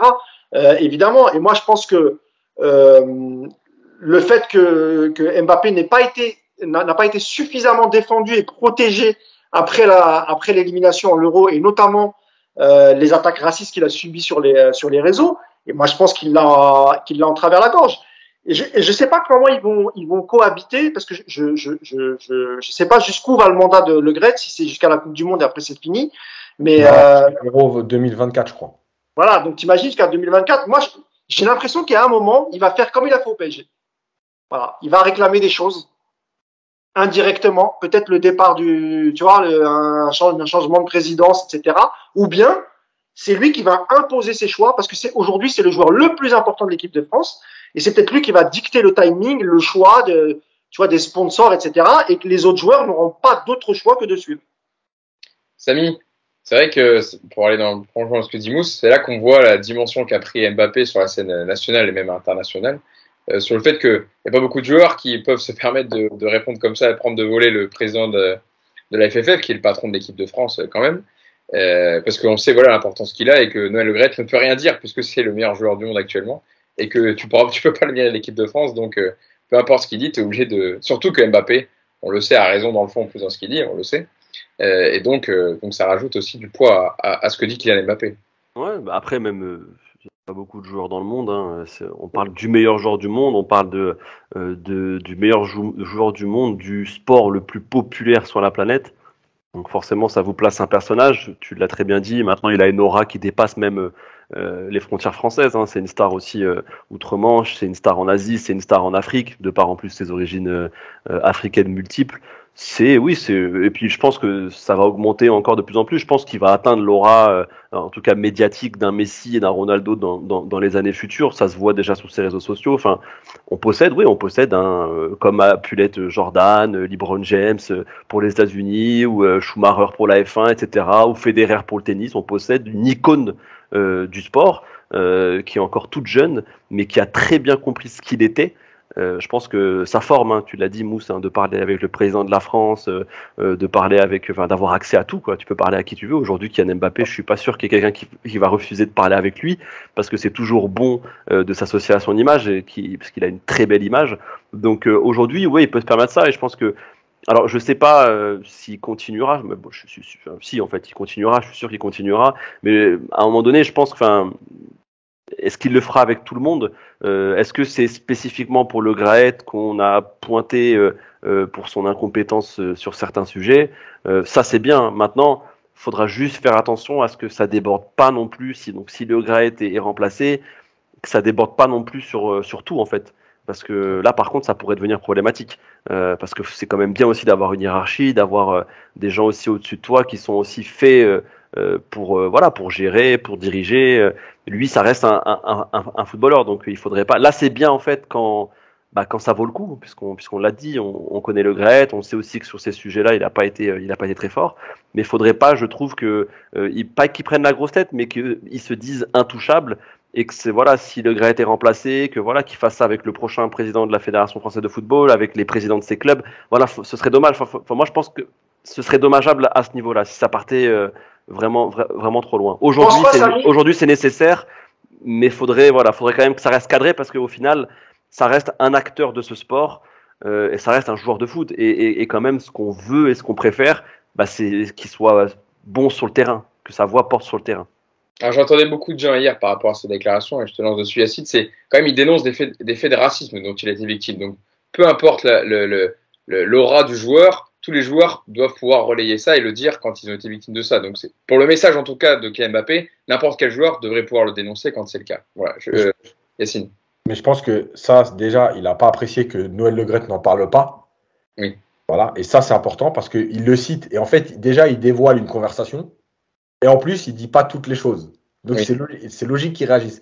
Mais moi, je pense que Samy, moi, j'ai pas d'inquiétude sur la hiérarchie. Je pense qu'il le fait aujourd'hui pour 2 raisons. La première, c'est que Noël Le Graët lui met des petites piques alors qu'il est en tort. Il l'attaque dans les médias. Et en fait, il faut comprendre le départ. Et le départ, c'est quoi? C'est que cette renégociation des droits pub des joueurs en équipe de France, elle date pas du dernier rassemblement. Elle date de plusieurs mois. Et Noël Le Graët n'a jamais voulu les écouter. Et ensuite, justement, Mbappé a pris les choses en main en disant bah, mon avocate, elle prend contact avec vous parce que vous voulez vraiment pas nous recevoir et nous écouter. Et lui, les prend de haut en disant en gros, il y a des contrats, l'équipe de France, c'est au-dessus. Donc, commencez pas à me prendre la tête. Et en fait, c'est là où il rentre dans le terrain médiatique, sur le terrain médiatique Mbappé. Parce qu'il sait que à ce moment-là, pour faire bouger les choses, il n'y a que ça. Donc, il dit aujourd'hui, je refuse de faire cette pub parce que ça va faire parler et parce que maintenant, on va être obligé, l'histoire va sortir et dire, bah voilà, bah oui, non, mais c'est pas nouveau. Moi, ça fait 2 ans qu'il y a des trucs que je veux pas faire. J'en ai parlé au président, il veut pas me calculer. Bah, aujourd'hui, j'ai décidé que je ne ferai pas cette pub. Parce qu'il peut, parce qu'il il a les moyens de le faire aujourd'hui. Oui, s'il oui, oui. pouvait Non, mais pas ça- faire quand il arrive en équipe de France, en fait. Bien sûr, tout à fait. Mais c'est pour ça que je dis à Samy, je pense pas que ça se fera avec quelqu'un d'autre si chacun respecte son rôle et les règles. Tu vois, et le contrat, pour terminer là-dessus, pour ceux, bon, je pense que ceux qui nous ont écoutés le savent, mais le contrat qui lie les joueurs de l'équipe de France à la Fédé, etc., en termes de pub, il date de 98. Je veux dire, on n'est quand même pas dans le même monde, les réseaux sociaux n'existaient même pas. Donc, Non, mais en fait, Yacine, aujourd'hui, les joueurs, ils ont une vraie conscience. C'est-à-dire qu'avant, ils acceptaient parce qu'il y avait un gros chèque à la clé. C'est-à-dire que tu fais les opérations commerciales, t'es payé, les mecs qui fermaient leur bouche, ils disaient de toute façon, c'est un complément de salaire, donc je prends. Aujourd'hui, on l'avait vu, je crois que c'était l'image, c'était au dernier mondial, l'image de Ronaldo quand il pousse la bouteille. Après, voilà, il faut avoir un statut comme Ronaldo pour pouvoir le faire. Je pense que c'est l'histoire du Coca-Cola, c'est pareil. C'est pas n'importe quel joueur qui peut le faire. Ronaldo, il l'a fait, voilà. Et à la place des sponsors, parce que malgré tout, en 98, on est au début de l'explosion du foot. Il n'y a pas les mêmes sponsors. Donc les mecs se disent, bon, on partage ensemble les droits de la Fédé, les droits pub. Aujourd'hui, ben, évidemment, comme je l'ai dit tout à l'heure, tu prends Loris, l'anglais, comment ou Mbappé, mais évidemment que ce n'est pas les mêmes retombées. Donc, à un moment donné, tu es dans cette logique-là. Donc, je ne pense pas qu'il y aura un problème avec le futur. À partir du, j'ai plus l'impression que c'est parce que l'autre ne veut pas respecter les règles et qu'en plus, il lui met des taquets de temps en temps dans les interviews qu'il est dit, OK, mais président de la Fédé ou pas, tu ne m'attaques pas comme ça gratuitement.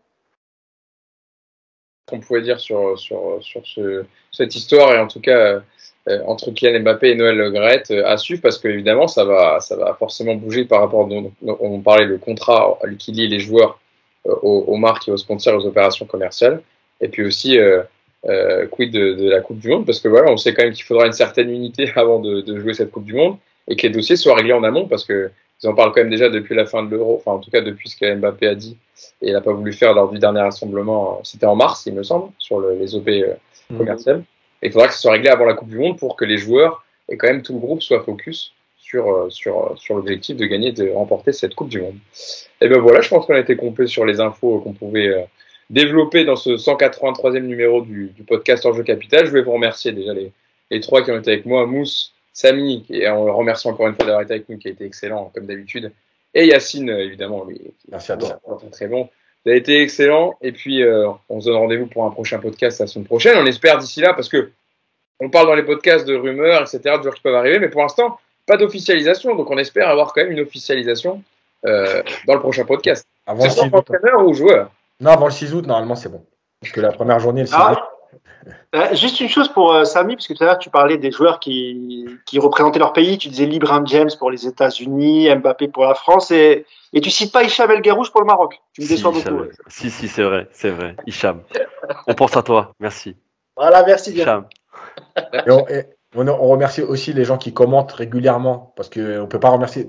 On remercie quand même la plupart d'entre nous. On va un peu sur les commentaires et remercier.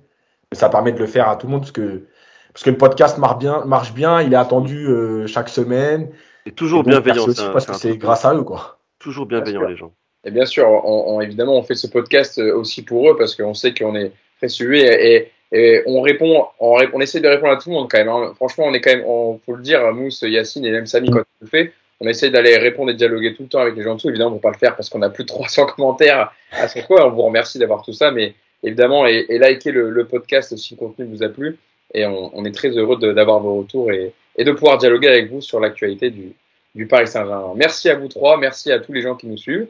Et puis, on se donne rendez-vous pour un prochain podcast, pour le 184e. Merci à tous et puis une bonne journée. Ciao. Ciao. Salut.